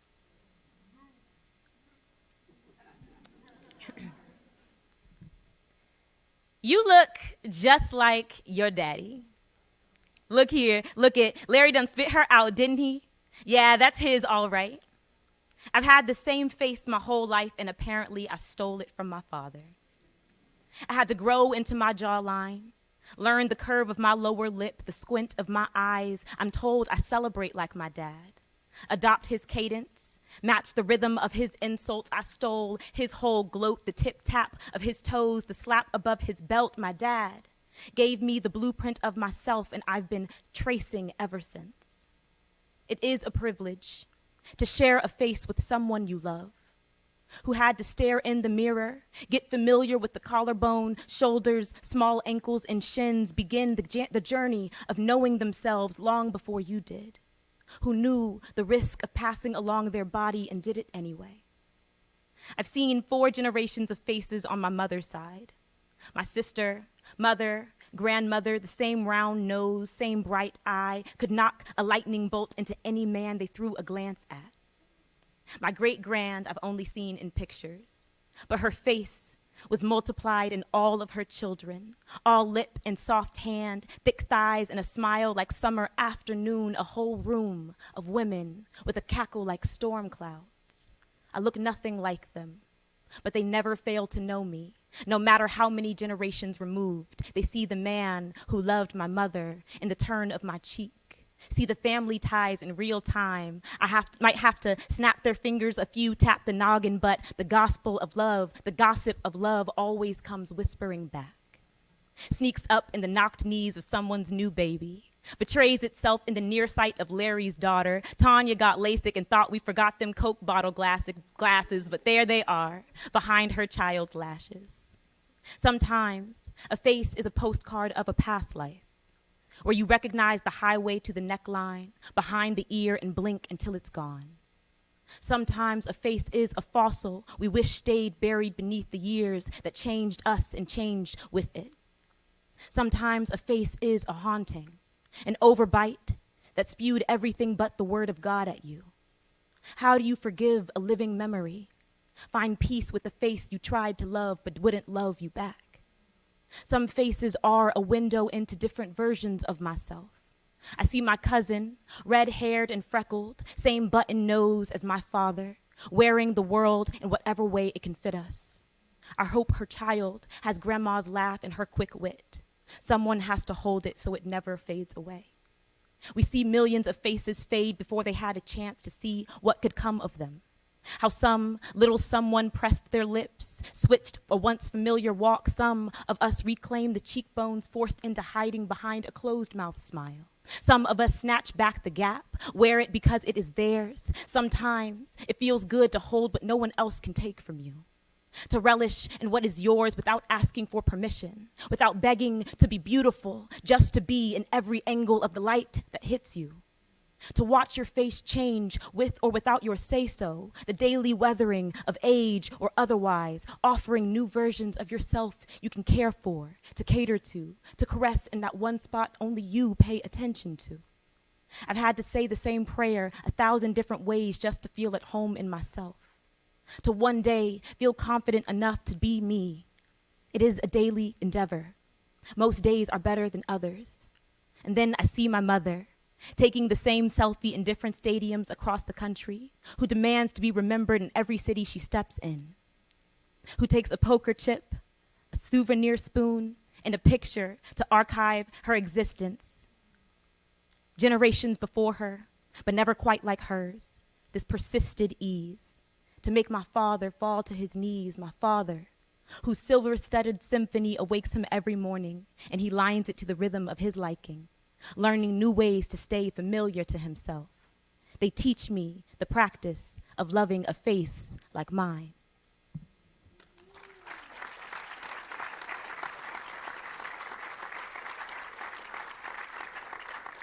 And to finish, one of the things I think speaks to both Lupe and Jasmine is how open and welcoming they are. Joy told her story about them being the first people who that she shared space with, and y'all are just so loving and share space with me. Y'all never made me feel like I wasn't at home with being with you. Even if I'm not in your home, I feel at home with y'all. This poem is absolutely not like that at all. I want to put that into the space. I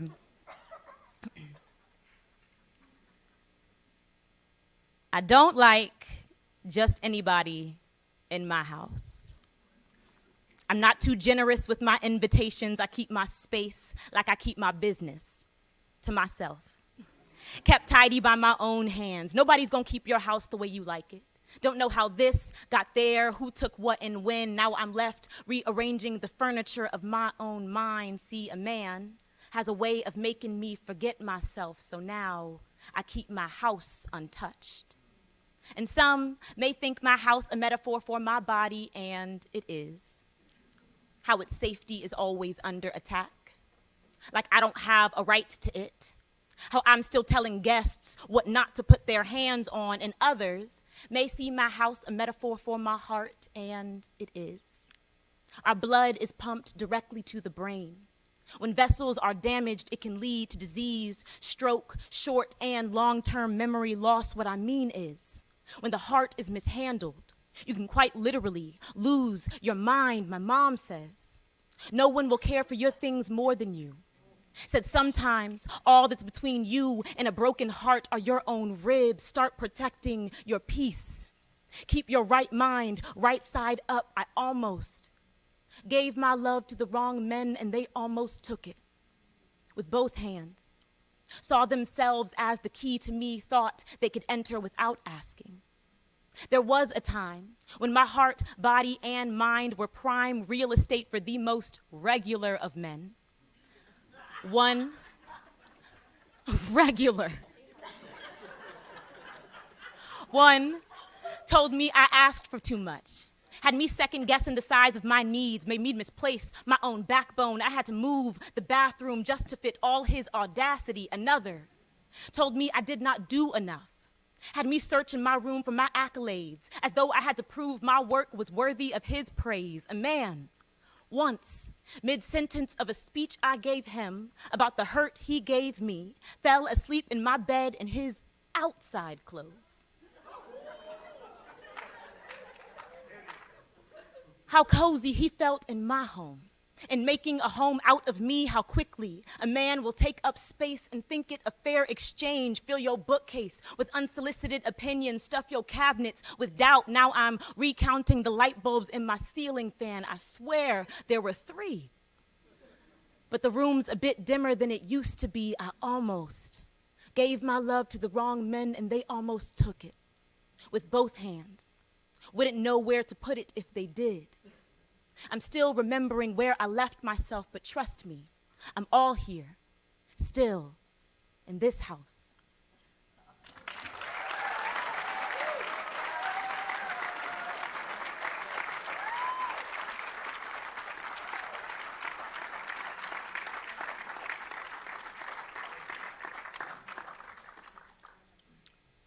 Oh my goodness.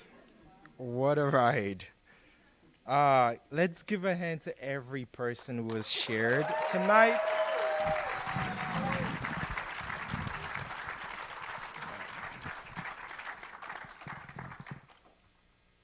Thank you so much, Lupe, for bringing everybody together, for consistently doing that for like literally decades.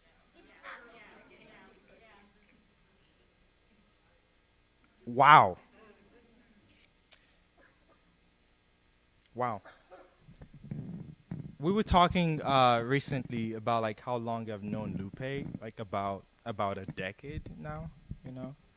And speaking of houses, like I remember just like being a baby poet, like just like going to hang out with like Lupe and Jasmine, and I could never, even if I did not want to, I could never walk out of their house without them shoving my face with a book, just like, here, read this, right? This, right? And I'll walk out like just carrying books, out of their house. So wonderful human beings. I'm very, very privileged and honored to be in community with you, Lupe and Jasmine. I want us to like take a moment and look around the room right now. Just look around. Just look around. There are people here in this room, right? There are people you don't know.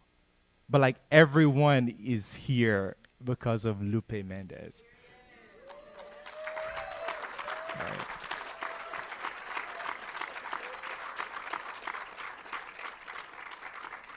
He's touched lives in monumental ways, right? I've read a couple of notes from his students like over the course of the night.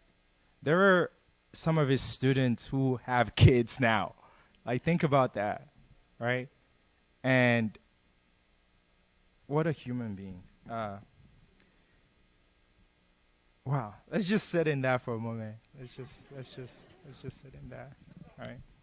This is the last stop, right? Of his tenure, right, as Texas State Poet Laureate, right, or as Jasmine likes to call it, the unpaid internship.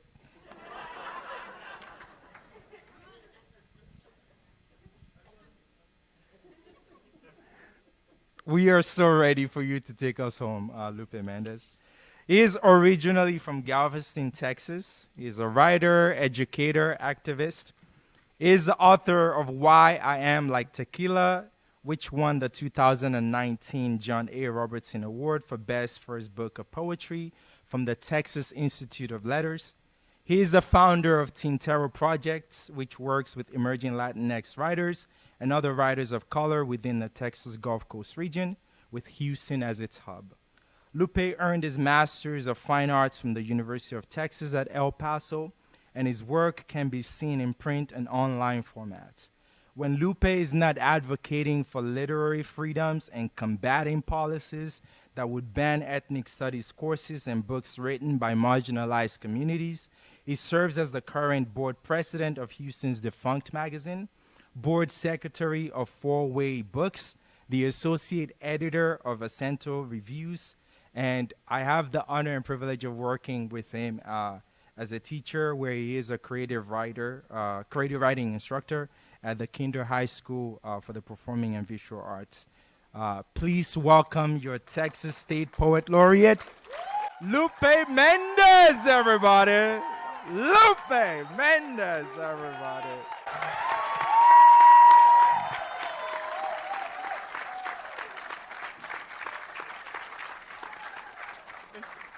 Everybody give it up for your host who did not introduce himself, Mr. Ayokunle Falomo.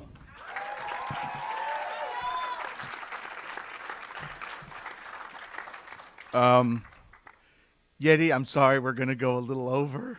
Is that okay? Everybody, round of applause for Yeti Yavara, who is our Museum of Fine Arts of Houston contact.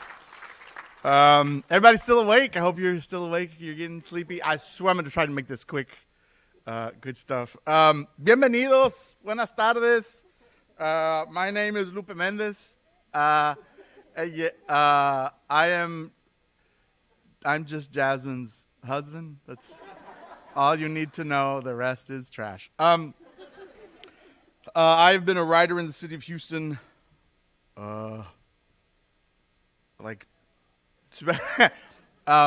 would actually like to say that flyer represents past, present, future, and every dream. I have worked or been a fan of each of these poets for quite some time. Chris and I have probably gotten drunk numerous times at poetry readings.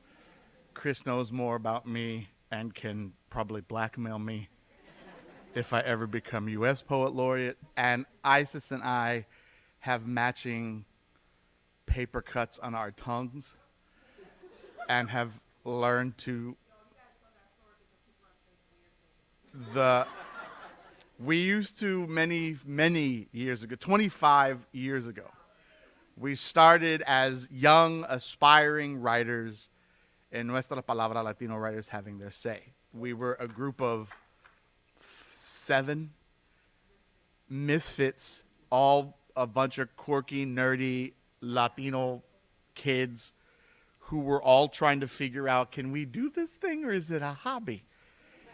And this was in the days of the early internets when you'd had to fold flyers into envelopes and then lick the envelope to mail it. And we spent many nights at Talento Bilingüe de Houston with the following, shit, and then the next envelope. I think we spent a lot of time buying tacos at Meridas with whatever change we could find in our cars. From humble beginnings to the truth you see in front of you, every single one of those writers has, in my opinion, breathtaking ability. And to me, it is one sliver of the amount of poetry that exists in this ass-backwards state. It's been a blessing to work with each of these writers, and I have probably thrown each one of their books and yelled that, holy shit, their work is so much better. I start off with a State of the Union kind of address, and then I'll get into the poems. Buenas tardes, compañeros, familia, fellow Texans, mi gente, mi pueblo. I first begin by saying mil gracias, thank you to everyone who has supported me in this venture. To mi querida Jasmine, who has decided to stand by me even after I said, quote, you realize we're going to be in the public eye more, right? End quote. To the Texas Commission of the Arts, to Nuestra Palabra, and to you, the public, for helping me remember that where we go one, we go all. Thank you to this Houston community of poets, the Texas community at large that has always welcomed me. There are days I still feel like a bit of an outsider, but you make it all make sense. I think tonight of both my mother, Eusebia Mendez Medina, and a South Texas native who grew up picking cotton, strawberries, and cleaning shrimp, and my abuelo Luciano Mendez Tapia, a bracero and native of Jalisco, Mexico, who lived to the age of 100 before his passing. In less than 3 generations, my family has gone from the picking fields and being undocumented to being recognized in state-ratified titles forever in Texas history.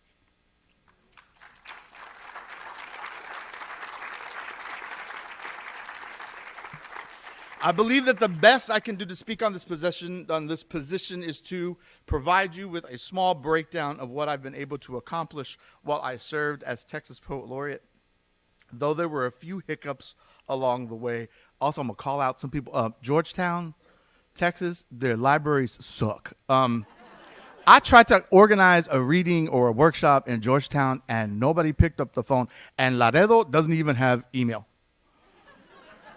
Ni modo. Anyways, Though there were a few hiccups along the way, I feel I was able to end my time in this position on a high note. This is what matters most to me. So if you humor me for a moment, here is a list of measurable outcomes thus far. I intended to create a massive 3-part Texas Poetry Roadshow that included virtual readings, a physical writing workshop, and one online anthology. The first 2 happened. The third one, nah. In between that work, I provided teach-ins, ekphrastic writing workshops, keynote addresses, podcast, and news interviews. And since the announcement of my time as Texas Poet Laureate, I was able to do the following: headline or participate in 25 different literary events, readings, or workshops, including 8 community college and university settings, 4 community centers, 3 book festivals, 2 high schools, and 14 distinctive virtual readings. Connect with Texas communities, including Galveston, Baytown, Beaumont, McAllen, San Antonio, Edinburgh, San Angelo, El Paso, Conroe, Amarillo, and of course, Houston, namely Alief, Segundo Barrio, the Gulfton area, 3rd Ward, and 6th Ward. I've been able to travel, thank you. I've been able to travel 3,804 miles in the name of poetry with no funding from the fucking state. And that's purposeful. I read with 2 U.S. Poet Laureates, Juan Felipe Herrera, who's Poet Laureate from 2015 to 2017, and our current U.S. Poet Laureate, Ada Limon. Dream. Sorry, y'all. Also bragging rights. Holy okay. I was able to graciously and with great pride highlight the voices of 26 different Texas-based poets from across this state, including the 8 individuals you have heard from tonight. I was able to provide workshop experiences for roughly 1,500 individuals, both virtually and in person, ranging from the age of 10 to 82 years of age. I was able to write a total of 15 different poems protesting Texas policy and legislation, and meet with 10 Republican leadership individuals at the state capitol regarding their stances on book bans, diversity, equity, and inclusion, and their vitriol against LGBTQIA youth.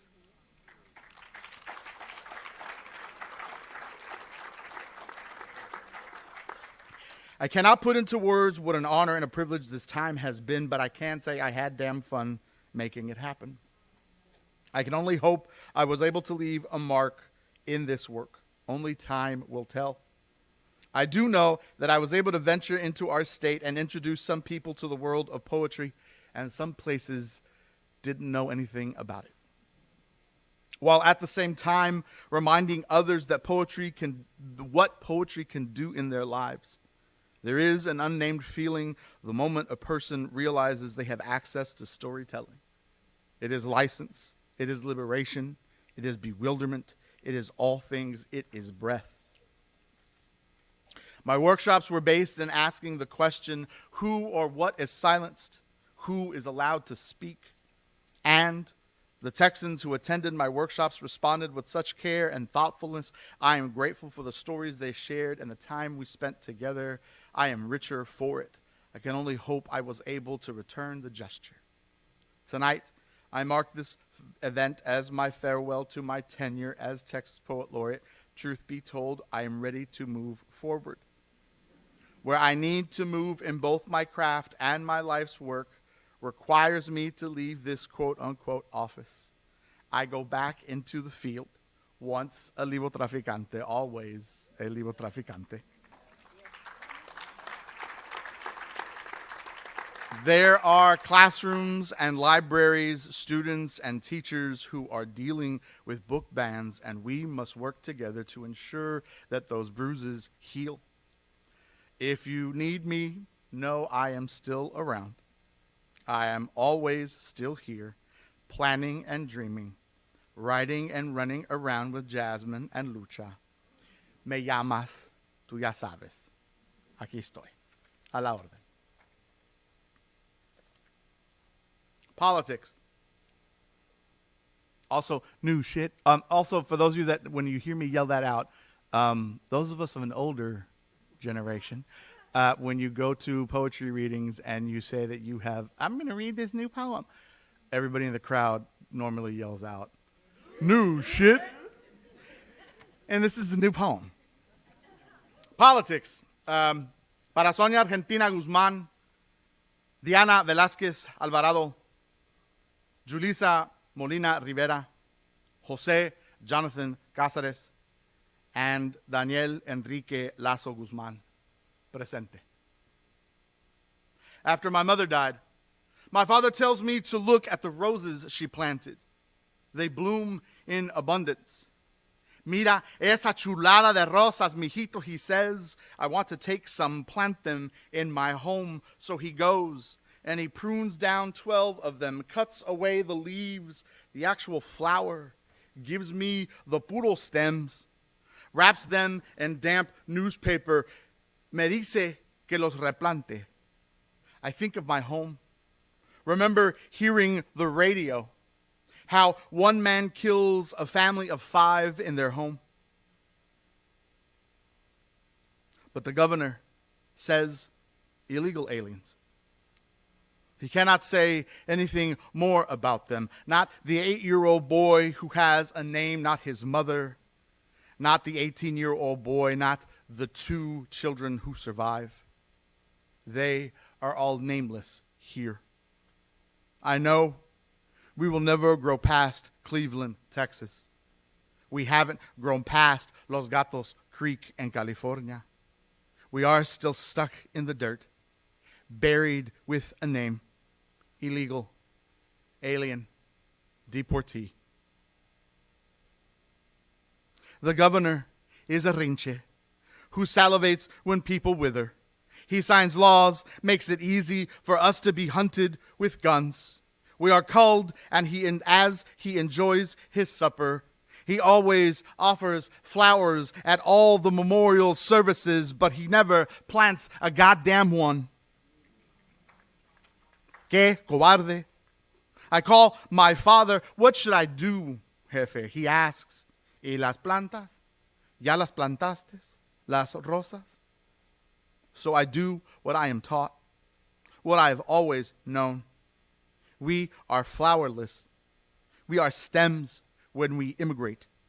We always move, carry thorns as we travel in the world. We are all immigrants until we aren't. I think about el dicho que nos quisieron enterrar, some of us seeds, some of us stems.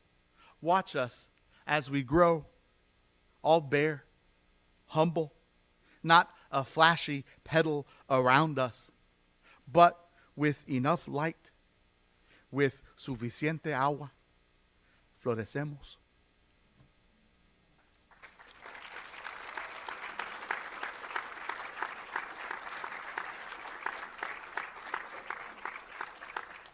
I am not a formalist, but I wrote a villanelle. If any of my students are in the audience, what is a villain? I'm kidding. I taught the first half of intro. I didn't get to do that. That'll be in advanced when you're older. Okay. Hymn of the Double Shift Worker, a villanelle. This is a new poem. Muchísimas gracias, mi gente. Ánimo, hermano. There are no early morning breaks. You have to stay up for the charge. Froth up around lungs. Lunge a bit forward, sweat big. See what the day makes. Take the surface of the earth, warm in finger aches. Work does that much, keeps the joints quite bound. Ánimo, hermano. There are no early morning breaks. Just the sound of fullness in the air, breath that fakes at first a stumble when you rise. Keep up, don't drown. Lunge a bit forward, sweat big, see what the day makes. There might be a time when you get the shakes, but hustle in that ruckus. Shake the tired down. Ánimo, hermano. There are no early morning breaks. Don't talk about all the tired in you that puts on brakes. build that into a knot, a silk one that flutters underground. Go ahead, lunge a big bit big, see what the day makes. There is no choice. This little money comes down in flakes. Food must fill the belly. Lights have to work the pulse, pound in the eyes of your dear peace home. It's a prayer that shakes. So go get some ánimo, hermano, my brother, for there are no early morning breaks.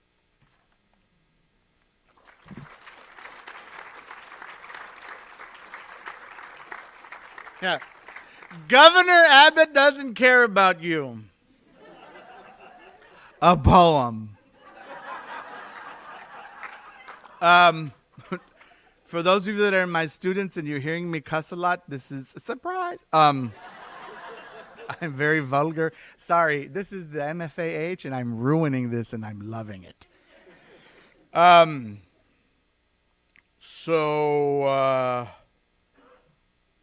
Este hijo de su requete puta madre has lots of issues. And I decided to write a poem. It's a found poem. So for those of you that are my juniors or seniors, this is an example from class. I took all of his quotes and arranged them into a poem. Governor Abbott doesn't care about you. We need to erect a completed barrier against any government official anywhere for treading on gun rights in Texas. Anyone who shoots his grandfather in the face has to have evil in his heart. As long as I'm governor of Texas, your right to keep and bear arms will never be infringed. It could have been worse. We passed open carry and campus carry. People said it's going to be like the OK Corral. None of that happened. I have signed more than 20 laws to protect your Second Amendment rights. And so, I don't think there is going to be any bad side effect of it. We have God-given rights. God, Greg, and guns. This is what Texas stands for.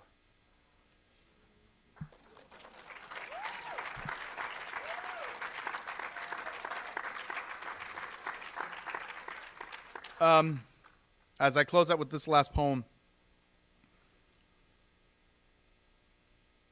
I don't know who the hell is going to be the next poet laureate. Like, the truth of the matter is, the word on the street should have already been out. Like, Twitter and Instagram, we should have at least have heard who didn't get it. Like, we should have heard, I'm a finalist, or, oh, I didn't go, but we're, like, towards the end of the month, and legislature will end its session by the 30th. Nobody knows. So either they've decided to completely defund all 4 of the state artists, or I did my job good enough that they're not going to pick a new poet laureate.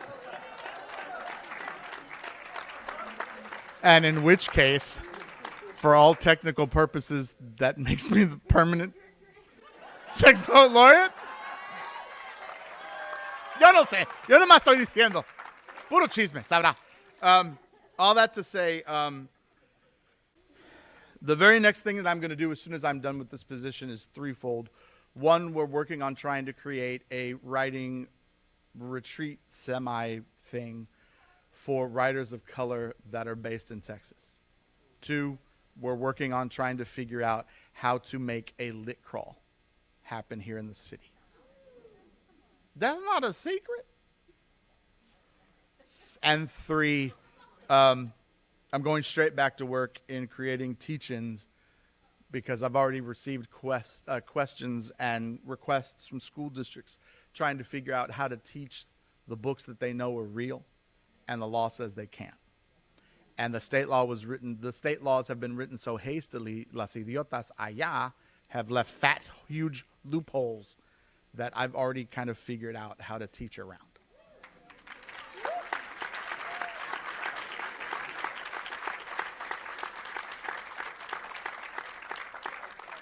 And then I have to teach my daughter how to put on her shoes, ride a bike, and pick her up, and then take a nap at some point. Take a break. This is not foreboding, así es que se calmen, but what to do upon my death. No que me voy a morir mañana, pero si acaso. Because that's real around here. What to do upon my death. Give me the day. It will take me that long to realize I am not wanted. On the day that somebody tells you, I know he is dead. Light every candle. Light every space in you, in your heart, brighter. Light yourself brighter. Light your heart. Bring all the laughs we share, candido. Wrap them in a story so they won't go cold. Wrap me in cloth, dipped in mezcal, dipped in blessings, dipped in nectar, dipped in Don Julio, dipped in Presidente. Let whispers stick to my ribs. You shouldn't whisper anyways.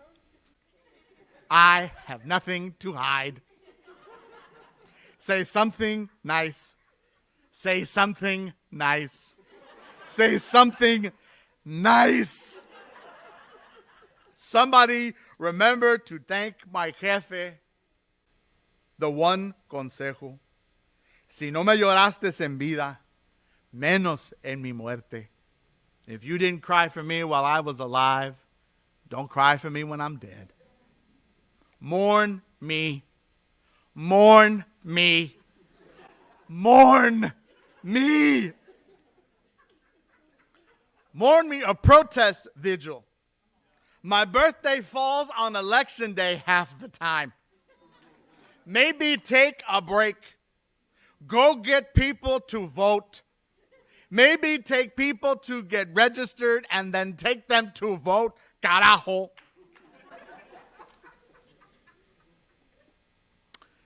Take another break for a meal. Give food. Get arrested for giving food. Beans and rice a todos. Then ready me. Listo pa'l jale mañana porque pa' allá voy. Dile al funerario que me trate suave. Que me trate suave. Que me trate suave. Que me hable. Dile al funerario to be gentle. To be gentle with my skull. It is still full of cracks, memories. Burn the body. Burn the fat body. No one needs it anymore. Play Puño de Tierra. Play Me Vale. Play Me Vale. Play Historia de un Amor. Play Rescue Me. Play 99 Red Balloons. Play Cucurucucu Paloma. Play Nina Simone. Play Nina Simone. Play Janet Jackson. Play Janet. The other wife, Jackson. This is where I put an asterisk in the poem and then put a footnote and say that I've had a crush on her since before I knew English. Because we would watch Good Times and I was like, Dad, esa morenita. And he was like, Play Antonio Aguilar. Play Yellow Ledbetter. Play Stand By Me. Play La Media Vuelta. Play Amigos Invisible. Play Isley Brothers. Play Selena y los Dinos. Play Carlos Vives. Play Prince. Play La Sonora Dinamita. Play cumbias. Play guapangos. Play corridos tumbados. Play house music. Play acid jazz. Play fojo. Build a fire. A real orange fire. On my memorial night. Even if you didn't go to the memorial. Ya te conozco. It's okay. I know you are busy or lazy or both. I don't care if it's summer. Everyone will eat caldo. Sit by the fire. Maybe stick your hand in las llamas. stick your hand en las llamas. I said, stick your hand en las llamas para que no te olvides de mí. Talk about the day. Talk about every night we spent together. Talk about every dream we held together. Drink a little or drink a lot until you are drunk. Then go to bed. I said go to bed. Maybe, just maybe, dream of me. Mil gracias.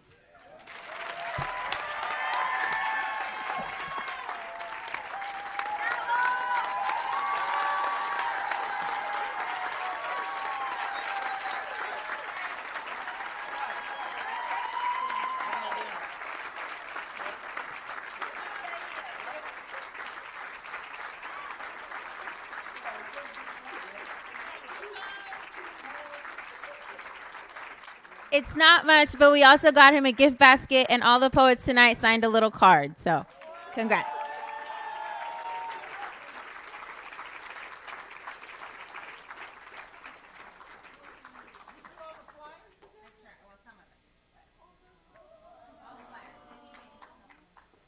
For the record, this is the only thing I actually got that was like an award for being Poet Laureate. So thank you, everybody. Everybody that's here, mil gracias for coming out. I'm indebted to y'all. Thank y'all, and I hope you have a beautiful, restful evening. And for those of you that are my students, I will see you in the morning, bright and early. Go to bed.